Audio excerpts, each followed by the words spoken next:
Hello, this is Sumi Ejiwumi, called Bookworm 200, and this is your spoiler warning. This episode contains selected portions of several books in the Wheel of Time. If you have not read the entire series, you are in danger of being spoiled. You have been warned. Ladies and gentlemen, welcome back to another exciting episode of the Black Tower Podcast, a Wheel of Time podcast. Today, we are continuing our series in Shadowspawn. We are calling it 2Shadow2Spawn. And here at the Black Tower, we want to let you know that we love Shadowspawn and hate Deepwater Horizon. And for all of you scoring at home, you have already been warned about the spoilers that are going to be contained in this episode. But just to reiterate, if you would like to come and join us for our spoiler warnings, we'd love to have you. As you can see, today's spoiler warning was done by our good friend Bookworm 200. Awesome. If you would like to go ahead and throw your hat in the ring to be one of our spoiler warnings, then you can come on over and join us on our Patreon, our lowest tier level, which is just $1 a month. Will get you the ability to go ahead and record a spoiler warning that we could use on many podcasts, depending on if we like it or not. Yeah, this is Bookworm's second at least one.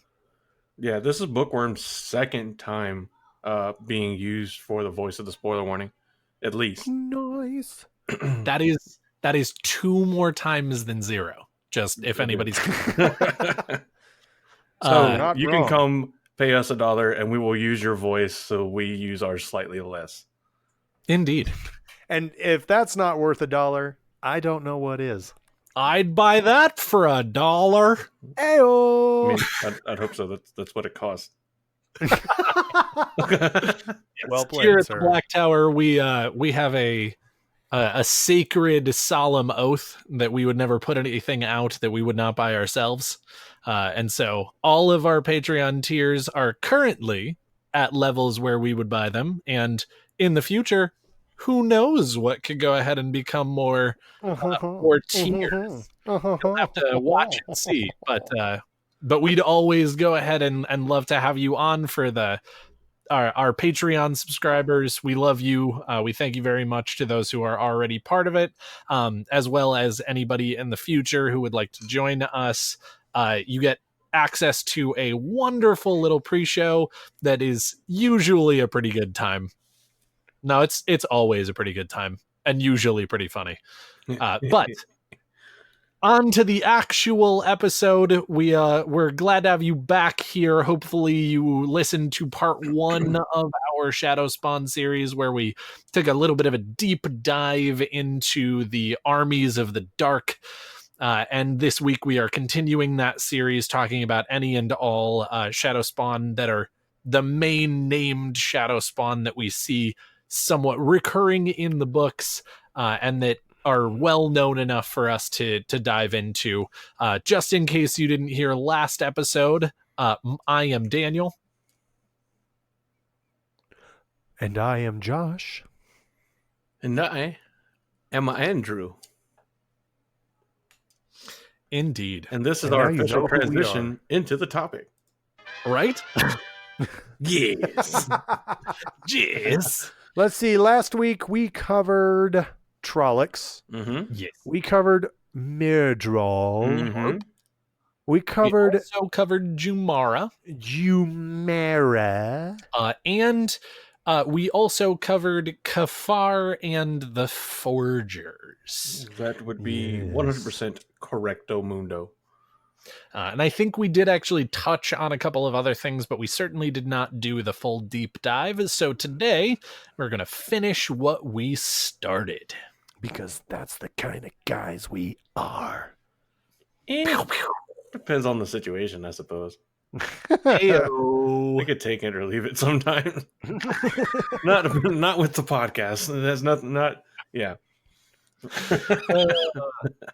No, I got you. I hear you. I feel you.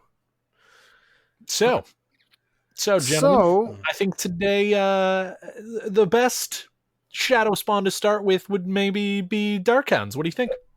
I think so. Yeah. Darkhounds I can are. live with that. I think Darkhounds are some of the saddest ones. They really are. Don't get me wrong. Like, I know Trollocs are created from humans that are captured at the Blight, and if they're not turned into Trollocs, they were turned into cookpots, and that makes Trollocs some pretty gnarly dudes. Mm-hmm. In the Murdral, their swords are quenched and forged and crafted with the souls of captured people. Like, these are very terrible things. Like, don't get me wrong, but They're tragedies, but they're Darkhounds- tragedies we're used to. Yeah, Which is horrible. That is a to really say, but nice way of putting it, though. It And is. those are things you expect the enemy to do. You expect the enemy to target us as people and to target humans in general and take them back and kill them and torture them and experiment. That's what you expect the bad guy to do. Yep. In fact, But the just person like who's doing the human experimentation, you just look out for that phrase. That person's the bad guy. Whatever story you're watching or listening to, the one person who's doing human experimentation, that's the bad guy. Guaranteed. Now, if they're no longer human and there's some kind of weird, different zombie adaptation and the guy's alone with the dog, then that's different. He's trying to fix it. He wasn't the bad guy. Correct. The woman was the bad guy. That's true. Notice he was just fine until she showed up. Actually, I mean, Dog the more and I his think life about it, and his house. the more I think about it, no, he lost Sammy right before she showed up. Oh, no, you're right. Actually, Fred is the bad guy. The mannequin with the orange hoodie. They moved his bait. Fred was the bad guy. Fred, if you're alive, you got to tell me right now. What the hell are you doing out here, Fred? Oh man, what a good movie! Which is That also might have actually been one of the last, like, just really solid Will Smith movies I've seen. Yeah, I will say that movie is just leagues better than iRobot. Which is kind of a shame because iRobot had such potential. Like, I still liked it. I still enjoyed it. Well, and I have to admit, like, the first half of iRobot is pretty darn solid. It just gets wonky later on. I mean, it's still a good movie, but ultimately, like, he winds up playing the cop that's always been suspicious of these things because he doesn't like the rationale they were programmed with, and he just so happens to be the one that winds up being lucky enough to be right that they do fucking turn against human beings. Oh, and Also, he's got a robotic arm. I know that this is a little late, but spoiler warning on iRobot. If you have not seen the movie, Andrew just ruined it. Oh yeah, as well as a little bit of a spoiler warning on I Am Legend.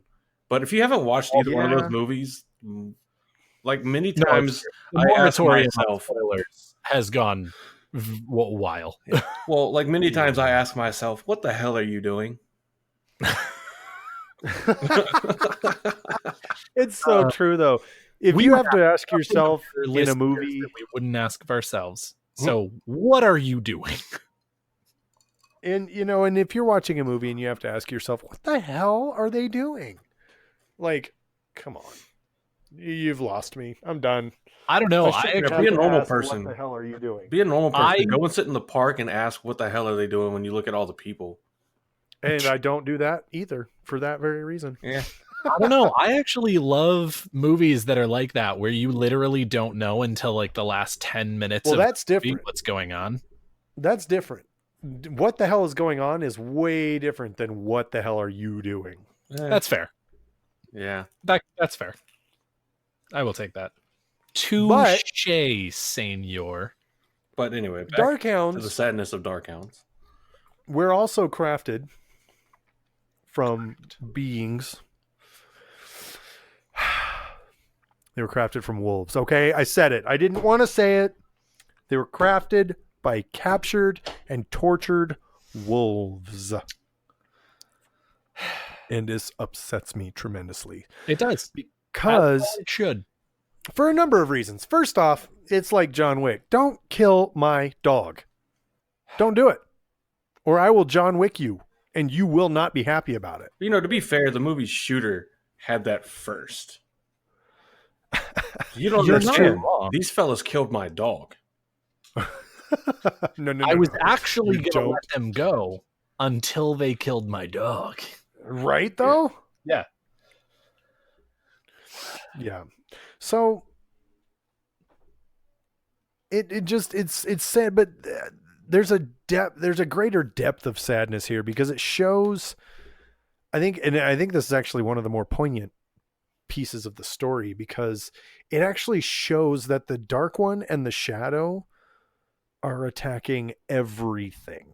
They're not just attacking, they're not vying for control of Andor. They're not playing Dias Damar. They're not, skirmishing with Aiel over control of the blasted lands. They are I mean, they trying are to doing destroy all of that, but everything. yes, which is hurtful.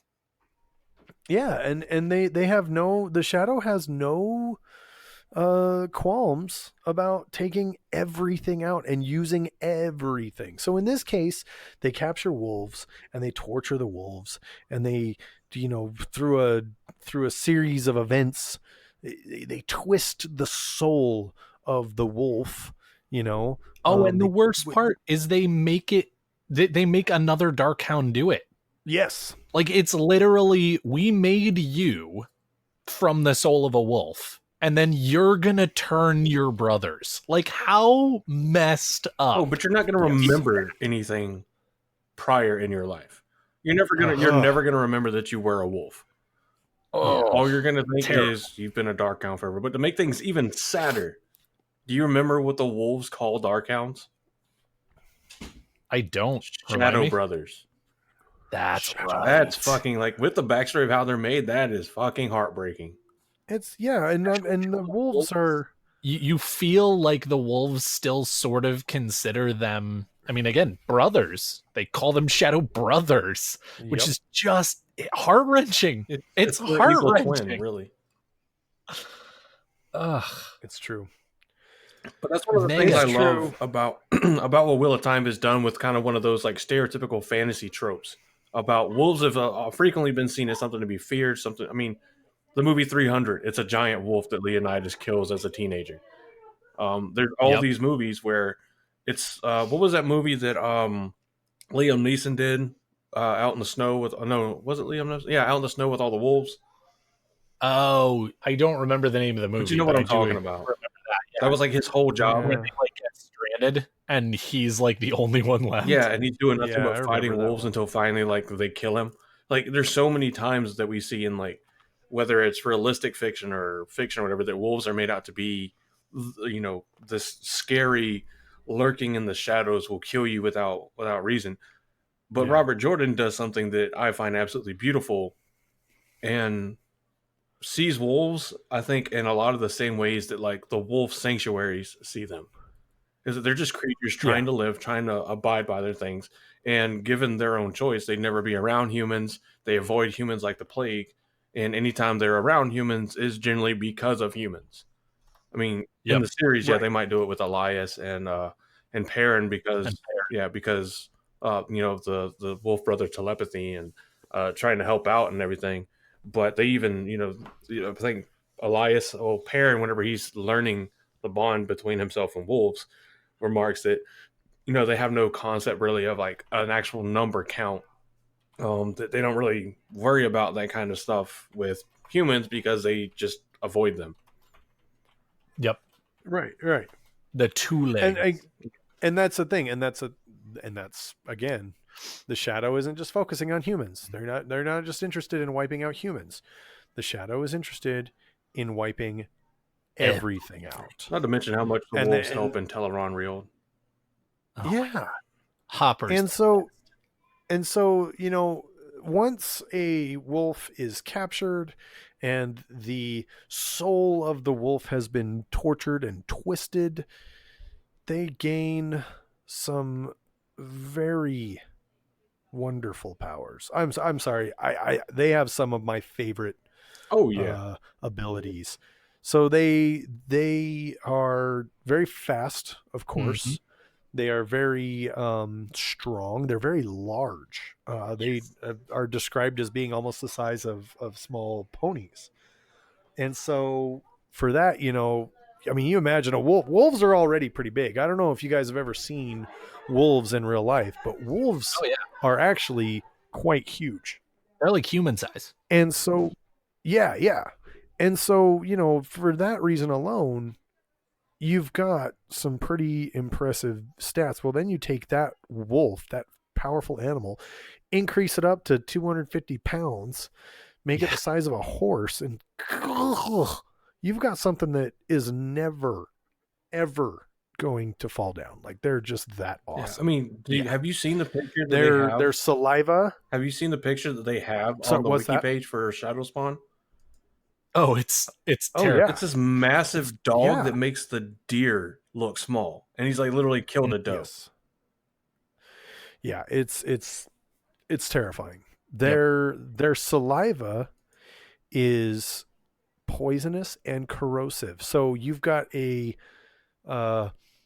combination of Komodo dragon saliva with xenomorph blood. Yep. And so, if they want to chew through something, they have the addition of their beautiful, corrosive, disgusting, bloody saliva stuff. I don't even know. It's crazy. And as a matter of fact, there's not really a cure for it. Is it there's no cure, or is it that the cure is difficult? I can't remember. I think if you really don't catch it, I think almost time as it touches you with the one power, then they can't do much. And I think even then, Moraine, because who is it that Moraine heals? Because someone gets a drop of it on them, and Moraine. Matt gets a drop of it on him. Heal him. He does get a number of drops on his arm. Yeah, he's saved by the balefire. Fires the Darkhound. Yes. Slobbered on him. And so it's as though that saliva never touched his arm. That might be it, actually. You may not be able to heal from it. Dude, the number of times that Matt came back from the dead, or literally, or had like injuries healed or whatever, because Rant was just very liberal with his use of balefire. Once, twice. I feel like one is too many. 3 times a zombie. I feel like one is too many when you start counting times you were saved by balefire. I mean, yes. And then Matt's like, I could count on 2 hands the time I don't think if I had a nickel for every time I was saved by balefire, I'd have 12 nickels. Which isn't a lot, but it's weird that it happens so many times. Everything he has is an Andoran crown for every time he was saved by balefire. That's why he's rich as fuck. Right. That's how I'm paying for the band with the 3rd time I got saved by balefire. Ladies and gentlemen, I'm just going to tell you, most people think my luck is really useful in dice and in battles and all of this different stuff, but I'm here to tell you that truly where my luck lies is balefire. That's where my luck lies. What do you mean, Lord Matt? Well, I get my best friend from childhood, who is this crazy person that can use the male half of the one power that I sometimes try to just absolutely avoid and sometimes don't mind being around. But he just maliciously abuses one of the biggest forbidden things in the history of man. And that He's a witch! He's a witch! So, the other thing that makes Darkhounds incredibly terrifying is that even Lan talks about there's not really much you can do unless you have power wrought weapons or balefire. Correct. Yep. That's pretty much it. Like, I mean, that's pretty much it. And then he even there are 2 at one point in time he even says, correct. There's 2 varieties of Darkhounds. There's the kind of weaker side that can actually be harmed by normal weapons, but they do regenerate. So they can still be harmed by normal weapons, but then there's the stronger variety that can't be killed with anything short of balefire. So Correct. I'm almost looking at this. So the only explanation we have for how Darkhounds are created is through the twisting of the soul of the wolf, of a wolf. But they're described as pony-sized dogs or wolves, which almost makes me think that it can be a dog or a wolf. Most of the illustrations we see are wolves. So are the dog souls that are twisted the weaker version of the Darkhounds, and wolf souls are the stronger version? Is it both, not just one or the other? That would be I interesting. mean, that would make more sense. Like, otherwise, why are there two different versions? No, it's true. And they actually do talk about in, I believe, not Baerlon. Where are they in the second book? They come across an area where there are some Darkhounds that they encounter, and it's their first time that they encounter the Darkhounds, and Lan and Moraine go out, and Lan kills one. Yeah, that's right. He does. And then Yes. later on, Rand encounters the more difficult variety in Cold Rock's Hold. Yeah, in Cold that's Rock. where he uses Balefire and saves Matt, isn't it? Yes. Well, because he actually starts by going ahead and confronting the Darkhounds. Yeah. And he cuts them to pieces with his power rot flame sword. Mm-hmm. And then they just regenerate and come back to life and then attack him again. And that's when he balefires them. Yeah. Because I think that's one of his first uses of Balefire. If at first you don't succeed, Balefire. balefire their ass. I mean, it works. It works for everybody except Mogideon. So, I mean, yeah. So Not I wrong. think that, I mean, that actually does seem to be a very strong case for there definitely being two varieties. One that Lan is actually able to kill, and then one that Lan probably would have been fucked against. Yeah. I mean, that is also like, I think Land's blade is a power wrought actual blade as well, wasn't it? Well, so it is also interesting because that also does present a question. When they're saying power wrought, does that mean one made from the power or made using the power? Because of course, Lan sword and Rand sword that he got from his father are both actual metal swords that were made using the one power in their forging. Right, which makes them damn near indestructible. Yeah. Always sharp.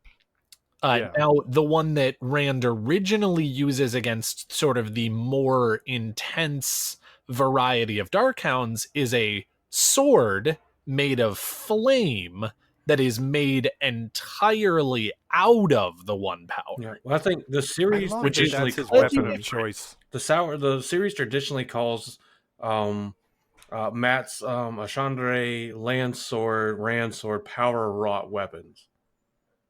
Correct. They were made with the power, and I guess like you could take that like the phrase "power wrought" means made with the power, which still does include the one that Rand makes.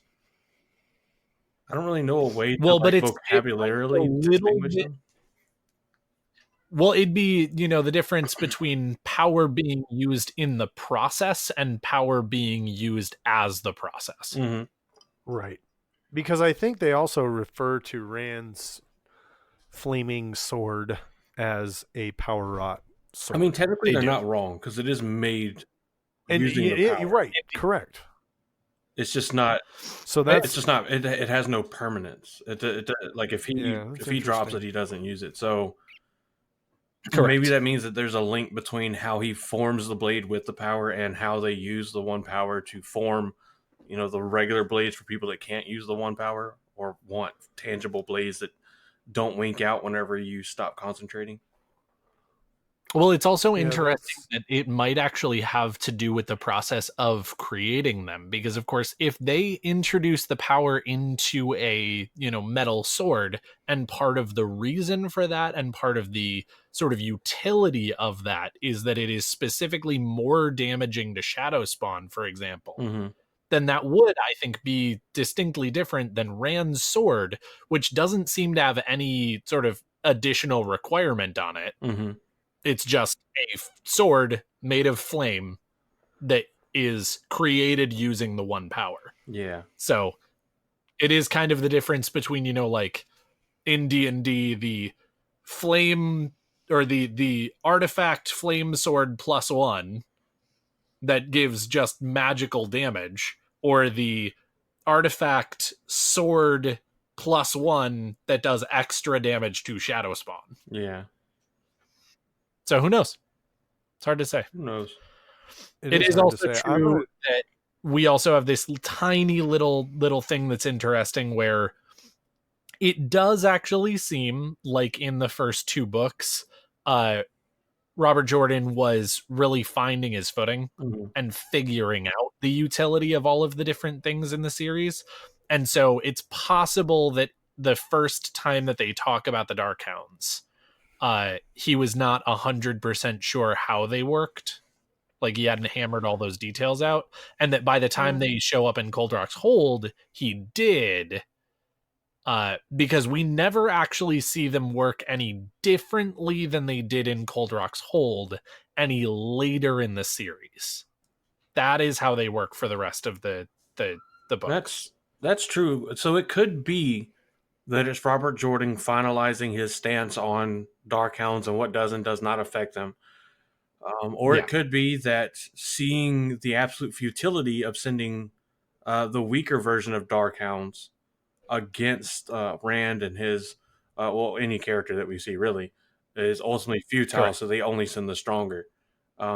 Either way, it still sticks us with the fact that regardless of the reason that we have 2 different variants, canonically we have 2 variants. And I think the best explanation is that the weaker variants are domesticated dogs, because those are already like not really considered weaker versions of wolves, but like domesticated wolves they are.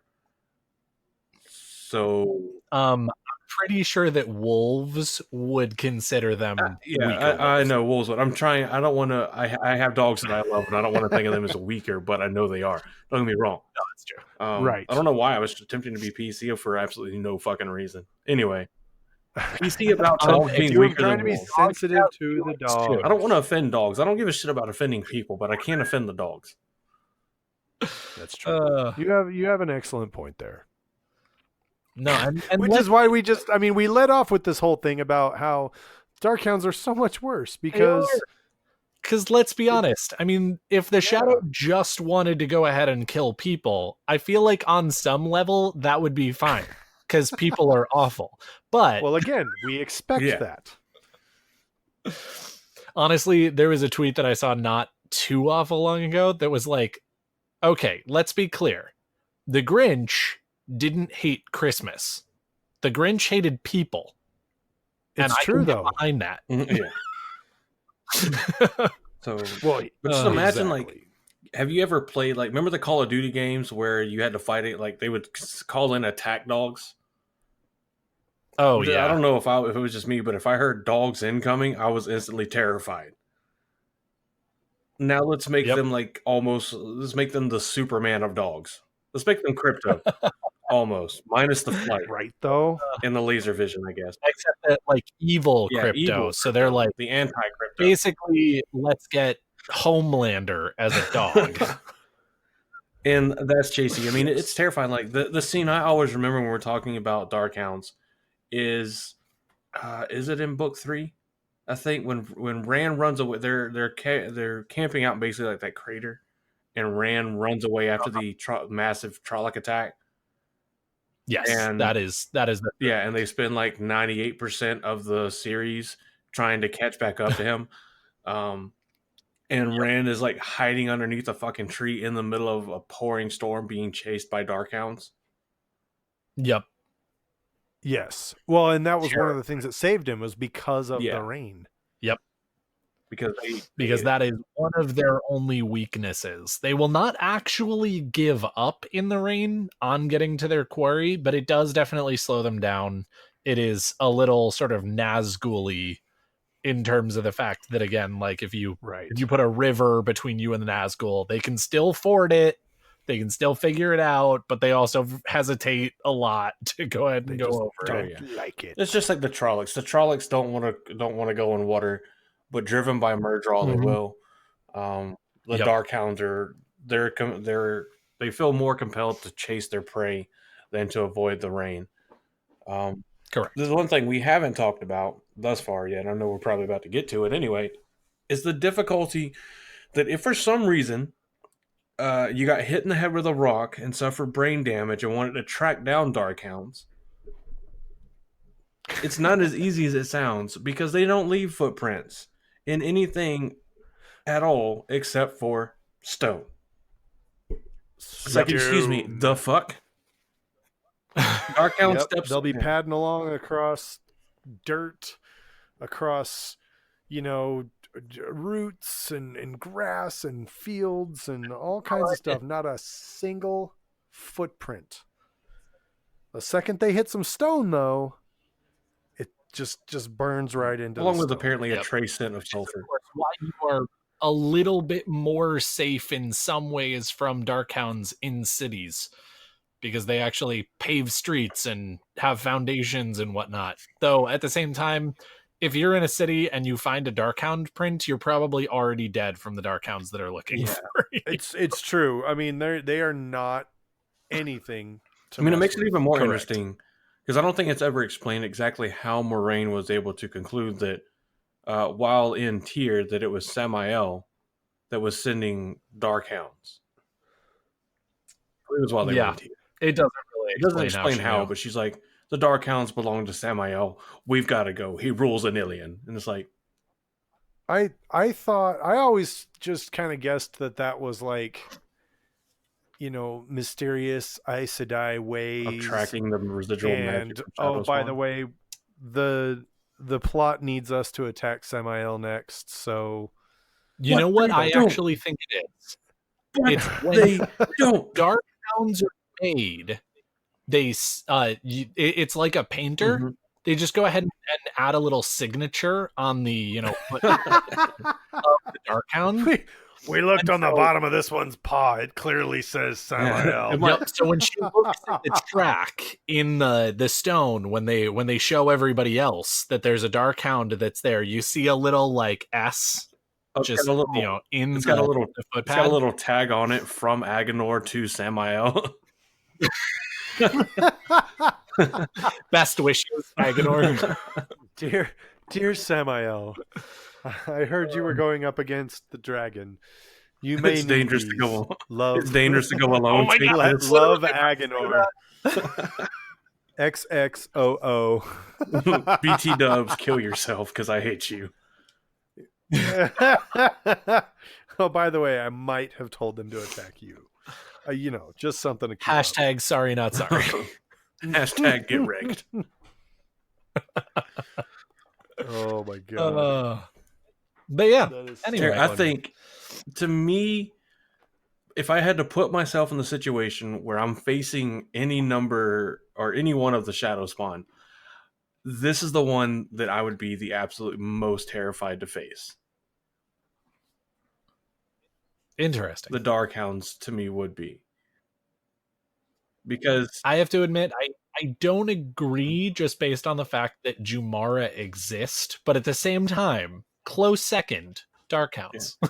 I mean, the way I look at it is any other creature of Shadowspawn minus that would attack you minus the Draghkar are just gonna fucking kill you. The Zomara are gonna eat you. You're not even gonna see the gray men coming. The Trollocs are just gonna kill you and then cut you up and eat you.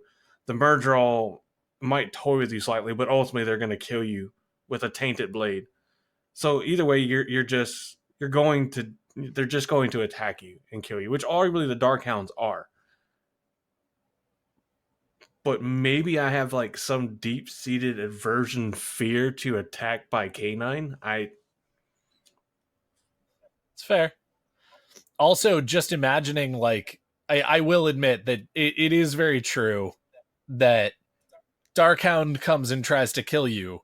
The likelihood that you are going to get slobber on you is pretty fucking large. I don't think I've ever met a dog that doesn't slobber on you when it's trying to be happy, let alone attacking you. I thought you were going to say when it's trying to kill you, and I'm like, good God, Daniel. No, when it's happy and whatever. Yeah. And the idea of just going ahead and dying horribly because you are being eaten away by this dog that is just spitting on you as it's like attacking you is sounds like a pretty fucking bad way to go. not to mention, you've seen the movie Django Unchained, right? Remember the Yes. scene where they have the one I guy love getting like literally torn apart by Monsieur Candy's dogs? Oh yeah. Like, it's just terrifying. Like, what I was getting at with the others just killing you, like, a Jamara's just going to eat you, and you're probably going to die right off. Greymen are assassins, so they're just going to kill you right off. The rest of them seem like you're going to die relatively quickly. With the Darkhounds, I don't believe you're going to die nearly as quickly, whether you just die to their saliva or it's just the nature of any sort of hound mauling you to death. Yeah. Dude, the scene in Game of Thrones where Ramsay gets dropped by his dogs. Yeah, that's all of these like terrible scenes with just people getting destroyed by dogs. It's pretty bad. I mean, if I had to die to any Shadowspawn, Greyman would be the way to go, because at least I wouldn't see him coming, probably. Speaking of Greymen, are we done with Darkhounds and moving into the Greymen? Yeah, Darkhounds, I think we covered them pretty thoroughly. They're just terrifying. If you've got a Darkhound on you, you better have the ability to weave Balefire or a Terangreal that gives you a couple of charges of Or a friend Balefire. that uses it indiscriminately. Or a friend who uses it, I don't know. Get some Balefire, basically. I mean, that's the point right now. If a Darkhound is upon you, Balefire. On to the Greymen. indeed. I just wanted to use the transition effect again. I love it. Greymen. Yeah. Also scary. So, Also scary. and I keep bringing up all the wolf names for these, so we remember them. But do we remember what the wolves call Greymen? The Soulless. That's the normal name that they're known by, but not what the wolves call them. You're right. The wolves call them the Not Dead. I love the wolf names for their absolute simplicity. I was just gonna say, I love that every single segment has started with us talking about the wolves' names. Yep. Because we forgot one, so we're getting them all this time. That's right. But yet the wolves call the Greymen Not Dead, which is kind of accurate. I love the simplicity behind their naming conventions. Well, and again, we talked about this last time, but I think my favorite part about this is that it's Perrin's interpretation of the wolf names that we get throughout the entire book. Yeah, that's true. So it's Perrin's sifting through all of these smells and sights and pictures and feelings and blah, blah, blah, and going, cool, the Not Dead. Great. So it's Perrin's incredibly simplistic naming convention to describe sensations from the wolves. I guess, does that mean really that Perrin is the badass here? In some ways. I mean, at the same time, obviously, I love there is Perrin a lot of already as it is to the wolves, because he wouldn't have the feelings at all to pull out here and do the simple name without the wolves. But at the same time, like, it kind of makes Perrin even more badass. I kind of wonder, like, if Perrin and Elias were talking, and Perrin was calling them the Not Dead, and Elias had came up with a different name for them. Can they just link up like wolf brother to wolf brother so they know what they're talking about? Do they have a meeting where they sit down and agree on the names for these things as the official translators of the wolf language? Well, and I would also love, because they do actually describe that Elias and Perrin can't do this, and I know that, and it sucks a little bit, but like I can just imagine like Perrin and Elias sitting down, and Perrin's like, yeah. So we've got to really worry about, like, the Not Dead and the blah blah blah, and Elias is like, whoa, the what? And Perrin's like, no, here, and he just like flashes him all of like the different images and smells and whatnot for the Greymen, and Elias is like, oh, you mean the not truly dead or whatever, and Perrin's like, yeah, that's what I said. Yeah. Oh my god, that'd be such a good name for the Greymen. Goddamn Invisa zombies. But yeah, it is unfortunate in some ways that the humans can't talk to each other the same way that they talk to the wolves. But that being Indeed. said, the not dead, the Invis-zombies, they're scary. they really First are. off, they don't know. We don't know a lot about how they're created. Like, we have guesses, and we have conjecture about what we think might have happened based on their ability, presence, just how they interact with the world. We have guesses on what we think, but we don't know a lot about the gray man. Correct. I mean, my theory is definitely that the, whoever it is that's going to become a gray man goes sort of to the blight, near shale goal, whatever it is that you want to call it. And the Dark One basically pulls their soul and literally anything unique about them whatsoever. And what's left is the husk of a person that is just completely and utterly plain, which is why this they're reminds me of? effectively invisible. If you guys, this reminds me of something they've been doing, and I'm pulling it. Yes. So if you Google ghost heart, okay, it is a thing that they're doing now to help with heart transplants, blah, blah, blah. It's a modern science thing. Oh yeah. And it's really, really cool. But if you look it up, what it is it's the tissues in a heart that are not, the muscle portion of it. Yep. And what they can do is they can take muscle cells from a person and grow a new heart that is completely and totally compatible with that person. But when you look at the ghost heart itself, it's just this very white, strange looking material. And it's really weird to see a pure white, anatomically correct heart. Yep. And so what I'm thinking of was when you just said that, it just made me think of a dark friend goes to Shia Ghul, the Dark One strips out their soul and anything else that, left them any sort of identity. And I just feel like that's a lot of the physical identity and physical form as well. Mm-hmm. And it just reminded me of this ghost heart. So all of our listeners, Google ghost heart. It's actually the coolest thing in the world. And then picture that type of a process to a gray man. And oh my God, that's terrifying. Right? Oh. No, it really is. Shudder. Mm-hmm. So their powers.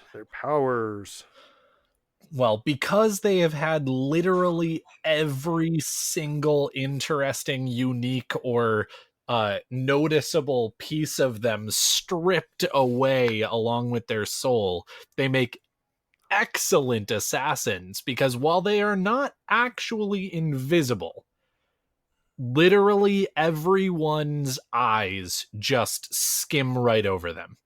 It's right. Literally, gray men are what every goth kid in middle school thought was happening to them. My inner emo is offended, but I also don't care enough about what you think to be offended. I feel attacked. I mean, to be fair, I also had a phase, so I attacked me too. I'm gonna go sit in the corner, cry, and listen to My Chemical Romance now. Well, and Black Veil Brides. I was a young boy, my father took me into the city to see a marching band. That's enough of that. You guys could have stopped me. It was actually pretty good. It's fine. Really. All I was doing in my head was teenagers, so we were on the same page. We were even in the same album. We just were on two different songs. I was in my head. I was doing the instrumentals here for the piano.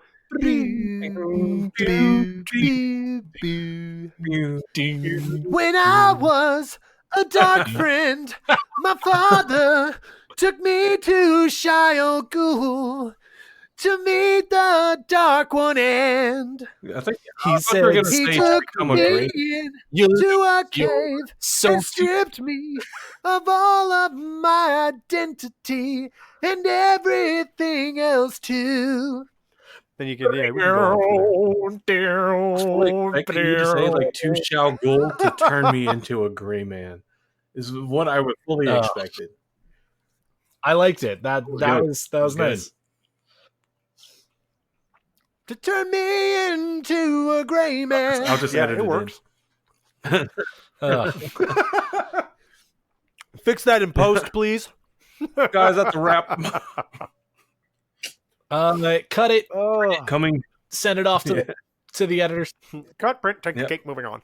coming soon Wait, to a what? Patreon near you. The Black Tower album.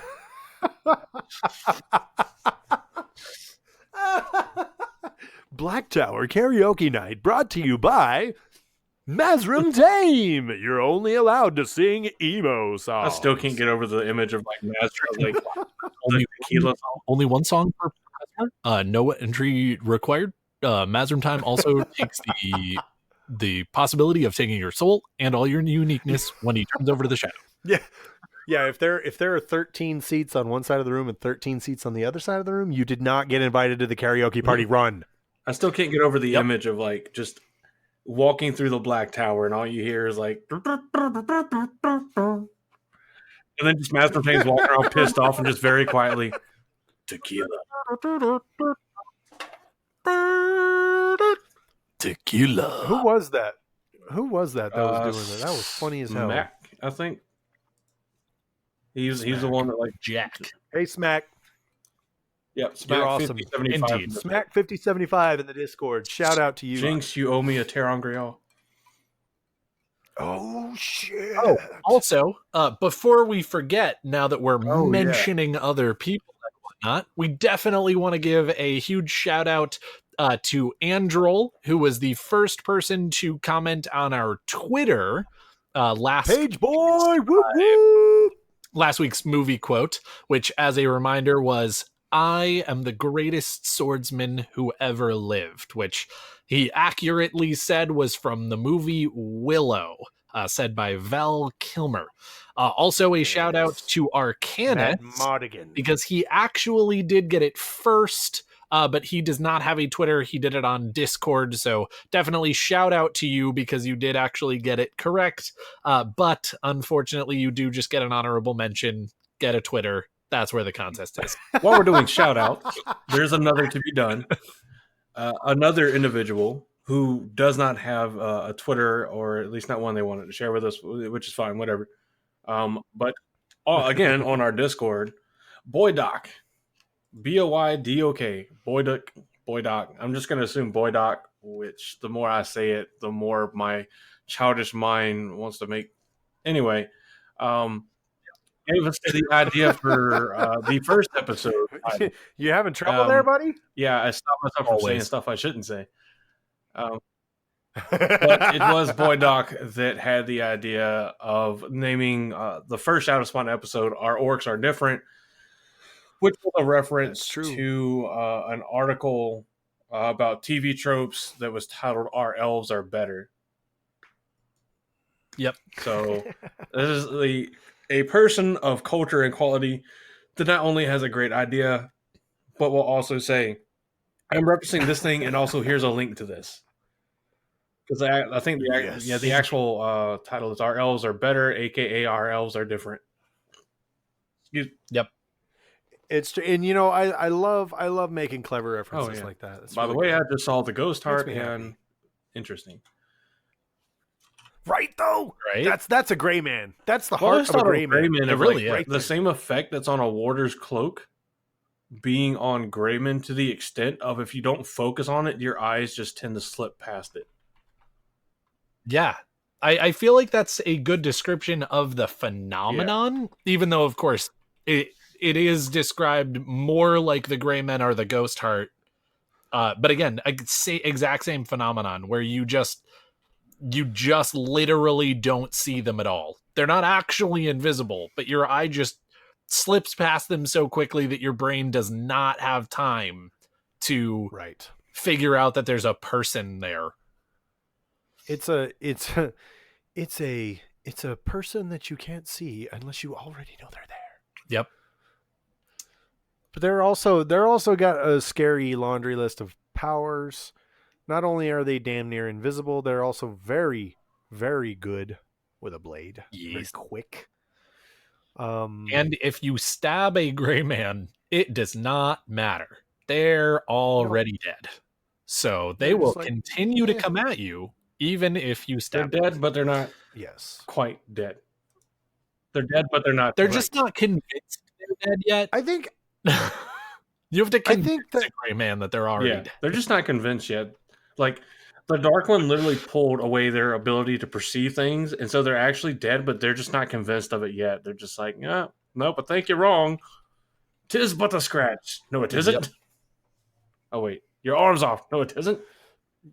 No, it isn't. Look! I've had worse. I highly doubt it. In the process to turn a pick card into a ghost card is called decellularize. Which there you go. That's what the Dark One does. He decellularizes dark friend people into. This is a process that was developed in the Age of Legends. Wait a minute. No, Dark One is usually. This is a process that was developed in the Age of Legends. Come, I will decellularize you. Nice. Sounds like some kind of weird, like, doomsday mad scientist weapon. This is come look at my decellularizer. Or like Dr. Doofenshmirtz when he's this is the decellularizator. Curse you, Perry the Platypus! That's what's wrong with Wheel of Time. They don't have a Perry the Platypus. Yes. They got all the Dr. Doofenshmirtzes. They don't have any. What is that like? You've heard the phrase like too many chiefs, not enough Indians. Is it now like too many Dr. Doofenshmirtzes and not enough Perry the Platypuses? I mean, you say that as though too many chiefs, not enough Indians doesn't still work. I mean, it does, but we found an alternate phrasing for it now. It's fair. I feel like that's a little more complicated than it needs to be. Just because saying the word Dr. Doofenshmirtz is already a lot. It's the man who has extra time to talk's way of saying it, I guess. Right, why say lot words when small words make fine too? Oh, I love it. But yeah, is there anything else on the Gray Man? I mean, they're the quintessential perfect assassins. They really are. They're they've got invisible armor. They're quick. They're damn near impossible to kill. How do you kill them? They're so easy to not notice that they slip by Maidens of the Spear. Right? Oh, that's what I was gonna say. Like, that's the terrifying Rand is thing. Sitting there, they're all sitting there talking, and Rand, like in his inner monologue, in his inner dialogue, as we're talking, he looks away. Then he's like, something draws him back, which we all know is his Ta'veren nature, and he sees the fucking Gray Men coming for his ass. Well, to be fair, I think it's also more than just his Ta'veren nature. I think something in his head went off and was like, wait a second, the maidens didn't announce this person. Something's clearly off. Who's there started screaming, he's gray! Or we could do our screaming cowboy again. That'd be good. I swear we need to replace the Wilhelm scream with the screaming cowboy. I would be all for that. I disagree. But I mean, it would still be hilarious. It would. Anything else on?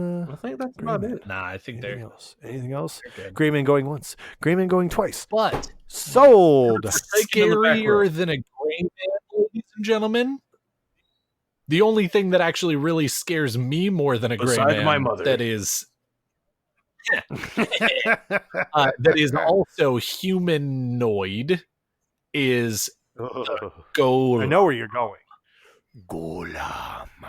Ugh, these guys humanoid. Nasty. They really are. But never human. Yes, never One of human. a set of 6. Correct. They are oid. Yep. Emphasis on the oid. Yeah. Each one is one of a set of only 6. 3 male, 3 female. Yeah. Yes, they didn't make very many of these because They were even afraid the of them. Forsaken were terrified of these guys. Agonor, the Even absolutely the Forsaken. crazed Dr. Doofenshmirtz is sitting in the goal making these things, being like, I'm not sure we should make very many of these. This seems like a bad idea. Yeah. If Agonor is not bald with a monocle and a white lab coat, I will be You mean like very the freaking disappointed. German my God. scientist from Helsing? I Yes. want Agonor to be played by Christoph Waltz more than I want certain, like, it would be absolutely amazing. Just, What about I made these Trollocs for you. Why are you not happy with me? I'm trying to remember the dude's name. Is that the scientist from that What we dude's see in name? Avengers, the German scientist that works with Hydra? No, that's Landa. Or What's it? no, sorry, Landa is he's Christoph Waltz is the one who's in Inglorious Bastards as yeah. Landa. The one that you are thinking of, let me look it up for just a moment. What about Max Arnim von Sydow? Zola. That's his name. That's the character name. Zola. I am not the recording Fraulein. Max von Sydow. I have downloaded my consciousness into this machine so that I could come back and taunt you a second time. I love like the phrasing he uses. I may not be the man I was when the captain took me prisoner in 1945, but I am. It was like, yes, Toby Jones is the name of the actor who actually plays Dr. Arnim Zola. And he is so good at the his role. organic firm. It's very nice. Organic form died in 1972, but his AI form didn't die until January of 2014. Correct. What? When Captain America and Black Widow come and find him in his secret lair, and then he blows it up. Spoiler alert for Captain America: Winter Soldier. I love it. But yeah, so anyway, mad scientist making the scariest things on the planet. I was about to say, I almost think this is like a tribute or a love letter to Agonor. Basically is. I mean, because we're talking about all the shit he built. This is basically so Agonor. Most amazing This one is for you. creation. The Golem were basically like their freaking like the Wheel of Time version of Jurassic Park for the Forsaken. That Agonor was just too focused on if he could that he never thought about if he should, and after he did, he was like, "Fuck." You know, the Gholam find a way. Which is literally true. Because they are immensely strong and have no really bones. Literally, the picture is him squeezing, is the male Golem with a dagger squeezing through the crack in a door. Which is kind of funny because, like, I Yeah. love situations like this where, like, not only does this creature defy the laws of physics, but also everything that this creature is wearing and wielding also somehow defies the laws of physics. They're literally described as a I feel semi-liquid like- composition that makes them immune to conventional weapons. As you cut them, and it closes instantly. They also don't have any vital organs, so blunt force is useless. Oh, and like how Trollocs and the like can't go through gateways, Golem fucking can. Yeah. So they could literally Yes, just they open a can. gateway and And drop them on Golem, your like- ass. Yep. Though they I never feel would, like because the I feel like Robert Forsaken Jordan are was like, also terrified of rats it. are scary. Well, I feel like Robert Jordan was sitting around one day and going, you know what's really scary? The fact that rats can collapse their rib cage and fit through sizes much, much smaller. If they can get their head through it, they can get their entire I was body. thinking octopus, Doesn't matter. What would be scarier than that? Like, let's do that only like 100 let's times make worse. a like horrible villainous version of Mr. Fantastic. Oh, I was thinking or that I had that just too. seen Terminator 2 for the first time and was like, that Oh, right there. Done. That's the villain. But it's also actually, that's a better comparison because Mr. Fantastic can't just immediately close one. Well, theoretically he can. Mhm. He could just expand the flesh to close on itself. But it's not like a fluid, like it works with the Golem or the liquid Terminator. Liquid metal. The freaking Mercury Terminator. Yes. Mercurminator. Mercurminator. It's your new name, buddy. I hope you like it. So, well, I mean, that's like the very least of what makes them terrifying. Oh, yeah. and that's what I was just getting ready to say. Their rubber-like capabilities are just They're stress ball like just the qualities. tip of the iceberg. Stress ball like qualities. They also, first off, they also sustain themselves by feeding on fresh blood. I mean, fresh. You can't just like grab a bottle of blood out of your refrigerator and be like, Yeah, like "Here the rest you go, of us do." Gholam, have some nice blood." He's like, "No, I prefer my blood." Oh, and the straight thing from is source." they I mean, to be Go fair, ahead. the refrigeration process in the Wheel of Time is not very perfected, so we don't actually know I mean, that it's pretty for good sure. during Winter's Heart. Oh. Boom! High five. Just smack the microphone. Roasted. But yeah. Mic drop. Oh god, Literal it mic drop. broke. But the thing is, like, it doesn't. Ladies and gentlemen, Andrew will be away from the podcast for a number of weeks while he replaces his On the upside, at least it was only like a $75 microphone.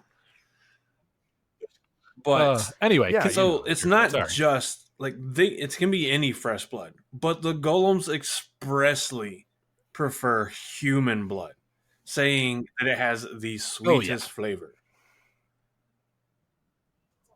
Reference for that is It's all from the Path of minerals. Daggers. I can't remember the chapter, but there's literally a part where Moradin is sitting there and he's getting increasingly frustrated, and he winds up he's sitting there like holding. It's whenever they all go through the gateway. Where are they fucking going? It's like whenever the Athena Mayer and Elaine and Nynaeve and all of them take the Bowl of Winds and they go through the gateway. Remember what I'm talking about? And Moradin's sitting there like in the second story of some building with his hands on iron bars watching them. And he's like slowly thinking about where they're going and what's going on. And then he like kind of starts to realize about the Bowl of the Winds because that one dude comes in and gives him the information. And he's like seizes the true source, and the bars start to like morph and shape and just fucking like crumble under him. And then he looks back after he hears like this sickening and the dude that brought in the information has literally been squeezed like a fucking orange or lemon. And then he leaves, and then the golem comes in and is like, "I'm not gonna pass up a meal." It starts licking up all the blood on the floor. Yes. Somebody left me a present. Are you gonna eat that vomit? Okay, I'll eat it. Yeah, and we've already given a spoiler warning here, so I can tell you that Tillin also met with an unfavorable end with a golem. Only that one was tragic because that was like served up on a platter, man. They were like, "Hey, we're gonna make it look like we snuck out of the palace, so we're gonna tie you up and hide you under the bed. Don't worry about it." Yeah. And she's like, "All right, cool. It's all right. I'm a freak. I like being tied up." And one of the things, this actually kept me up at night. Like, I actually lost sleep the night I read this because all I could think about was, I'm Queen Tillin. I'm tied up, gagged under my bed, sitting there going, it's uncomfortable. It's tight. I can't move really. I'm starting to kind of, lose my breath. Door opens up. Oh, good. someone's here. I can, squirm around, muffle my noise, and have someone finally untie me. And all I can think of is like just this like role reversal of, the monster beneath the bed. But this role reversal of, I'm under the bed, help me, help me, help me. And all of a sudden this dude just, eyes peering under the bed with a large smile. And she realizes this is not someone who's going to rescue me. And her horror just deepens as she realizes she's dead. Yeah. And I mean, I'm kind of torn because it is horrible. And that just, one of the most terrifying. I mean, I'm kind of torn, no pun intended, on like feeling bad for the scene. Because, yeah, it sucks for anybody to have to go that way. But there's also the part of me that's like, we first met you, and soon after you tried to forcibly extract fluids from somebody, and now the same is happening to you. So it's a bit like the karma, like the bitch. pattern restoring a bit of balance. So trying to extract fluids. ladies and gentlemen, this Well breaking done. of Josh has been brought to you by Childish Minds. I love how like hashtag embrace the tape. what was the freaking post I saw? Like the irony of it being when you're an adult, it's considered childish humor, but whenever you're a child, it's considered adult content. Yeah. Yes. I think we were discussing that in one of our episodes a little while ago. Indeed. Oh God. It's also sad. Okay, I'm back. The first person that ever dies in the books is one of my sort of favorite characters, Herod Fell. And we find out later that he was destroyed by a Gholam, but at that point we have not met a Gholam yet. So we have no idea That's right. that it was that was the source of his murder. But then later on, when we hear other tales of other people that we do know having been killed by the Gholam, you're like, It's the same motherfucking shit. Yep. Well, and then to make matters worse is people start saying, "Oh, no problem. Let's just balefire this bastard." Yeah. Oh yeah, forgot to tell you, the one power doesn't. So just when you work. thought Bellfire on was your Gholam. last minute answer, It describes as the weaves yeah. fall. Basically, the fun fact that I find is, of course, because we find out by virtue of Matt's hand-to-hand combat in it was Abu Dar, right? Whenever they're in the building where they find the Bowl of the Winds and Elaine's been knocked the fuck out, he starts swinging around the goddamn Foxhead medallion like it's a pair of nunchucks, and it burns the shit out of the gold. Yep. I thought that they crashed. I think it did. Yeah, that's where it hits him in the out of his cheek shirt first. I think. and started. So Yeah, so they're crash to the floor. The medallion pops out and touches the Gholam, and it is described as the sound of bacon cooking, Which instantly made me happened hungry. to the Gholam. Not hungry. I know, right? Hungry. That sounds Even weird. though it's describing something Yeah. absolutely disgusting. And that's when Matt goes, "Oh, snap. I have something that can hurt a Gholam." And that's when he rips it off of his own neck and That's bloody by the luck. core and starts waving it around like a pair of nunchucks or a nice flail. So, but there becomes the interesting link there that starts the conversation about the nature of Gholam and the nature of the Foxhead Medallion is the same effect that the one power has. The same things that happen whenever it would touch the Gholam is the exact same thing that happens whenever the one power touches somebody wearing the Foxhead Medallion. The weaves simply unravel and disappear. Yep. Yes. So that's where we get into the theory, which it's never confirmed, but since the Gholam are constructs from the power, that when the medallion's power dampening, or not dampening, but blocking, absorbing, whatever ability, it cancels out what created the Gholam. I like the way that the wiki puts it by saying that it effectively, quote unquote, cancels their life force. Mm-hmm. Yeah, Yeah. it's just kind of weird. So it's almost like, It's crazy. Those guys are nuts. So, and that's to our knowledge, that's the only thing that can actually hurt a Gholam. Mm-hmm. The way they handled them before was they put them in stasis boxes, and they were like, "No, fuck, Just no. lock 'em Even the Forsaken were like, yeah. no. So because I think we've talked about We're the not doing golem this. in another episode before. I know we have. But so not only are they immune to the one Yeah. power, they can detect a channeler, just someone that can use the one power from 50 paces. They can detect the Yes. use of the one power from miles, several miles further than a Murdraw can. Yes. Oh, and thanks to Moradin, the golem figures out, hey, I can actually sense the true source as well, because the itching that I Yeah. feel whenever he was here reminds me of something I've forgotten and seems similar to this. So they're not just creatures that go and do shit. They're completely capable of independent, sentient thought. Yes. They are sentient. Oh yeah. Yes. And it's just Yep. like, Ugh. could you make anything worse? That's like basically what happens. Like they're looking at the Draghkar you and the know- Zomara or whatever, and they're like, what could be worse? And so they make Darkhounds. And they look at the Darkhounds, they're like, well, what could be worse? The Golem. And then I'm pretty sure even the Dark One looked at Agador and was like, dude, you need to fucking chill. I wouldn't even make this shit, dude. Calm the fuck down. And Moradin's over there like, you just made something that can kill literally everything? Yeah. Sweet. Yeah. No, my favorite idea and my favorite like vision is like the Dark One basically like taking on a form and just like walking around, and he's like walking through Agador's workshop, if you will. And Agador shows him like the first Trolloc, and he's like, nice infantry, I like it. And then he goes ahead and like comes back a week later, and Agador like shows him the Murdrawl, and he's like, ooh, Sergeant, I like it better. Then he comes back like a week later, and he's got like the Draghkar and the Grey Men and like, a few other things, and he's like, these are very specialized troops. And at some point he comes back like a month later, and Agador's just like fucking giddy with excitement, and he shows him the Gholam, and he's just like, dude, you get 6 of these and then you're done. Yeah, it kind of makes me, it almost makes me think. Like, we're over after this. You make nothing else. I You remember the swear scene to from God. Thor Ragnarok where Hela's walking through Odin's treasure vault? And she's just like, Yeah.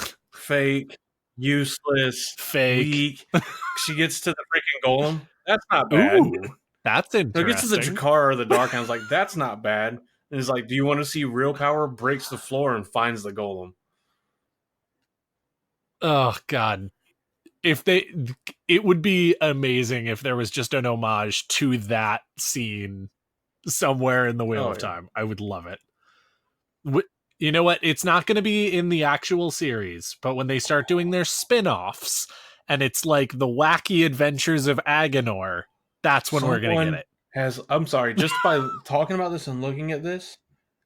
Oh, wait, no, that's the cover from the Dark World. My bad. I thought someone had drawn Jane Foster wearing Thor's armor. Or Natalie Portman wearing Thor's armor from what's the new one they're coming out with? Thor, Love and Thunder. Because Jane Foster becomes Thor in the movie. It's not a spoiler. Spoiler alert to a movie that hasn't even come she's out. Going to be Thor in the movie, and that Valkyrie, as Queen of Asgard, is going to be searching for her wife. God damn it. I know. I still love how Jamie Alexander came out and was like, I'll be Valkyrie's wife. Oh, yeah. Fuck yeah. I'd be Valkyrie's wife. I don't give a shit. That is like every fanboy's wet dream of just Lady Sif and Valkyrie. Woof. Anyway, back to the goal.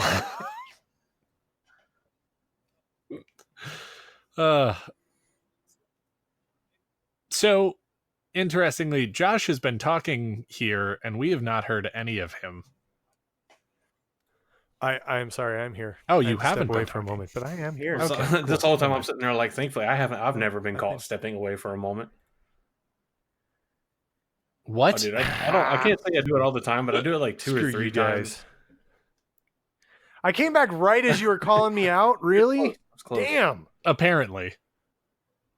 Actually, to be fair, I popped back to the tab and for some reason, when you go away from the Zencaster tab and then pop back in, it doesn't show you exactly like the sound waves of what just happened. Huh. Always. Okay. And so it looked like you had been talking and that we had weird. just somehow missed it. And I was like, oh no, is Josh having technical difficulties? So I was worried for you. I wasn't actually calling you out. Like outing himself. I appreciate that. Wow. Kind of. Yes. A little. You brilliant bastard. I do. Taviran, you. Hey, I got a little bit of the Taviran Althor genes. Not as much as my older brother. Taviran. But Taviran. Accidental brilliant genius. That's basically what it is. Well, oh my god. Did you guys see there was somebody who went ahead and posted, I think in Reddit at first, there's the Winnie the Pooh meme where there's like regular Winnie the Pooh and then there's like fancy pants Winnie the Pooh. Right. Or it's very similar to the Drake from Hotline Bling. Right. The 4-panel. Yes. And at first it was, in the first place, it was plot armor, narrative devices based on being a main character, convenience of plotline, blah, blah, blah, blah, blah. And it had like a bunch of different things, which are, problematic to a lot of people as tropes in series. And then in the next one for fancy Winnie the Pooh, it just said Taviran. And I was like, amazing. Robert Jordan, you brilliant bastard, finding a way to go ahead and come up with just something that just makes so much sense to have all of these wonderful tropes. Yeah, well, and that's the Batman trope. That's one of the things I call out for Batman all the time. Oh, why did he figure that out and not die? Because I'm Batman. So speaking of Batman, oh, that's right. You're Batman. Are you Will Arnett Batman? So, are you Lego Batman? Speaking of bats and men, do we want to move on to the Wheel of Time version of Dracula? Batman, you see how I did that? You got Dracula? that. I totally did that on purpose. Draghkar. Oh, or Draghkari. I have made Draghkar. So Draghkar are is, as Andrew so eloquently spoke, the Wheel of Time version of a vampire. Indeed. Not to be mixed up with the Twilight version of vampires, which are just sparkly pieces of shit. And I don't think the wolves have a specific name for the Draghkar. I don't know if we ever hear one. They might have one, but I don't think we ever hear one. It's not in the books. Yeah, I think they're just. Yeah, I don't think. The only time we actually get a direct interaction with a Draghkar, though, is when it's following them, and they get to the. Well, I know we get like during some battles we get a lot of Draghkar flying around doing their thing, but the time that we get like. Well, yeah.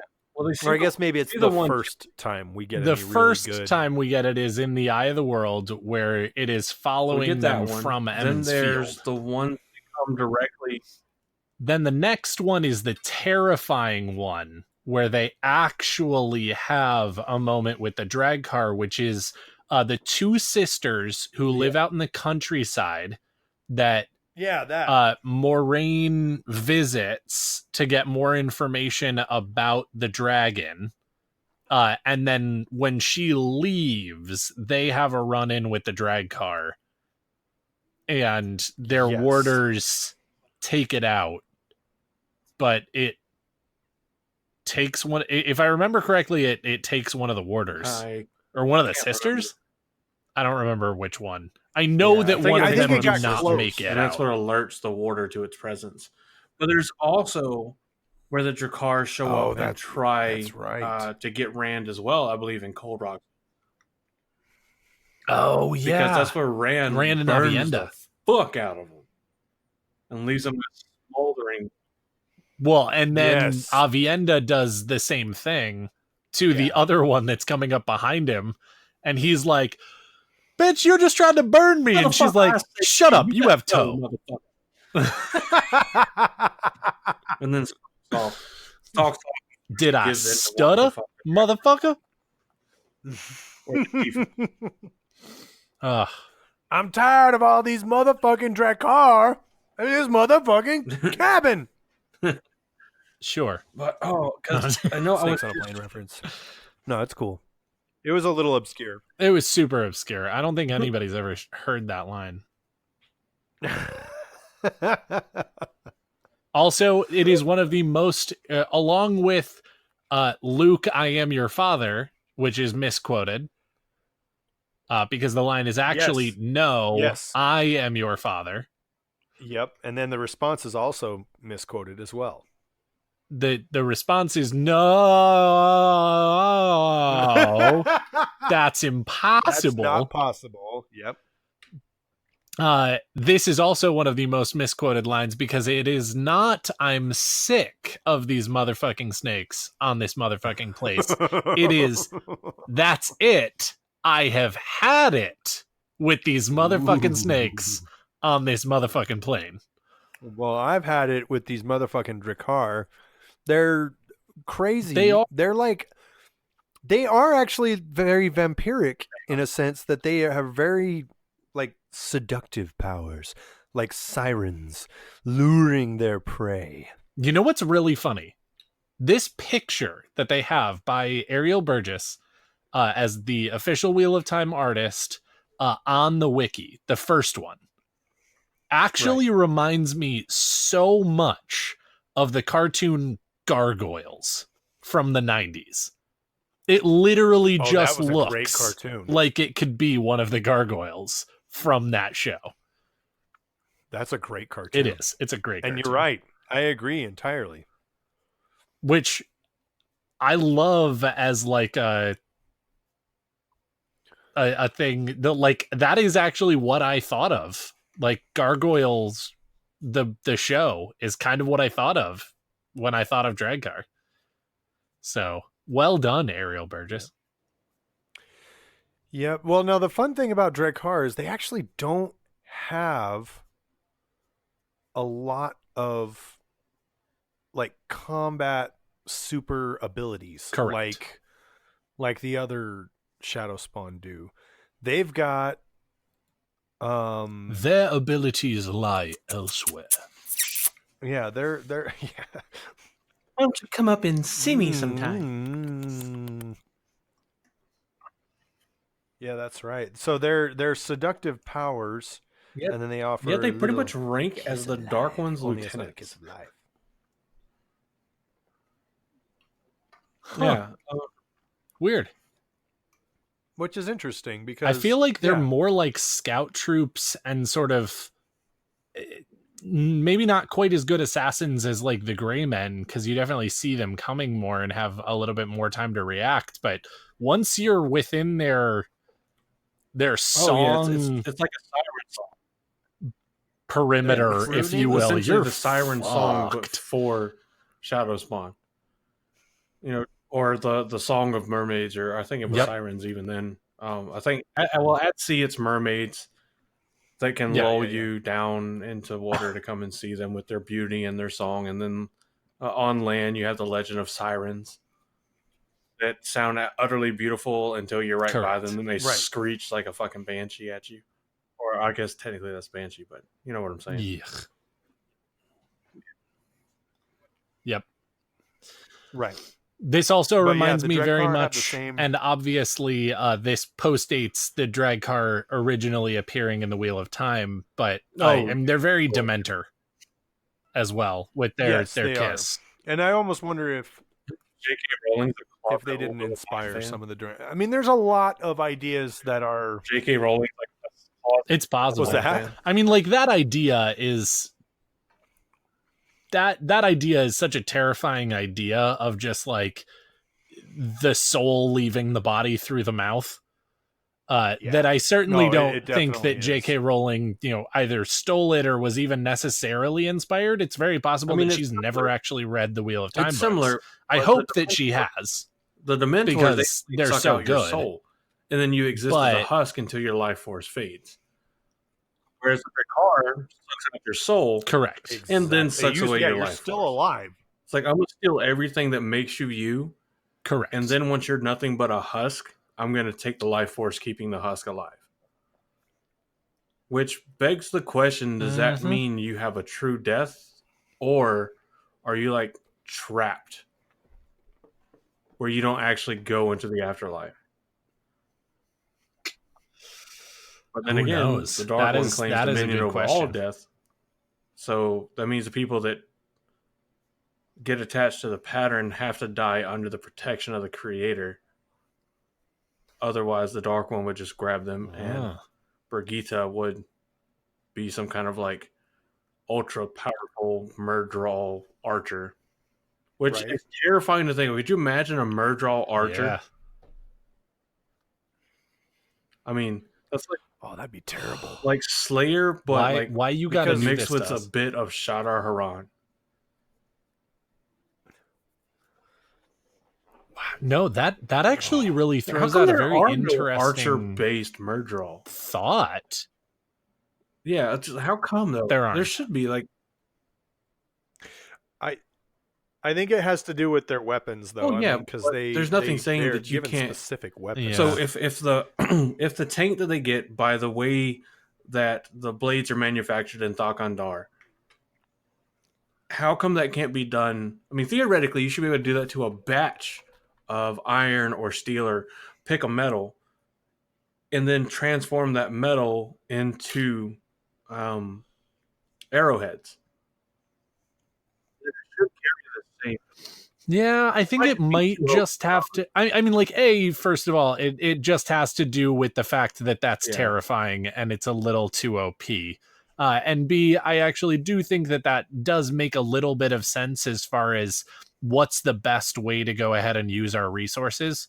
Because when the Shadow sends Murdraw after stuff, up until the point of like the events of the book, or of the books, which happens between, like 2.5, maybe 3 years.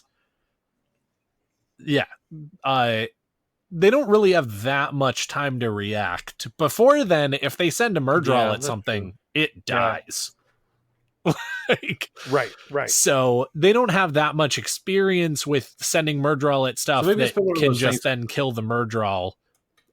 With a lot of time to react to that particular problem. The thought is and like, figure out it's not something that's there because it's not a need. But then you have things like the Trolloc Wars where you would have had. Maybe it's just something that they're like, okay, we're done with the big war. We don't need it anymore. I just think it's an interesting question about like, I mean, anytime you look at something and you're like, you could easily defeat these people if you just did this. And ultimately, that's probably what it boils down to. It wouldn't make the story. Well, yeah. I mean, that's definitely part of it. I wanted to see at least one. But it's also true that, to be fair, if we're talking about, the Trolloc Wars, it is true that, again, one of the things that they talk about is that the Murdraw don't actually do that much fighting. I mean, they're there to go ahead and push the Trollocs into battle.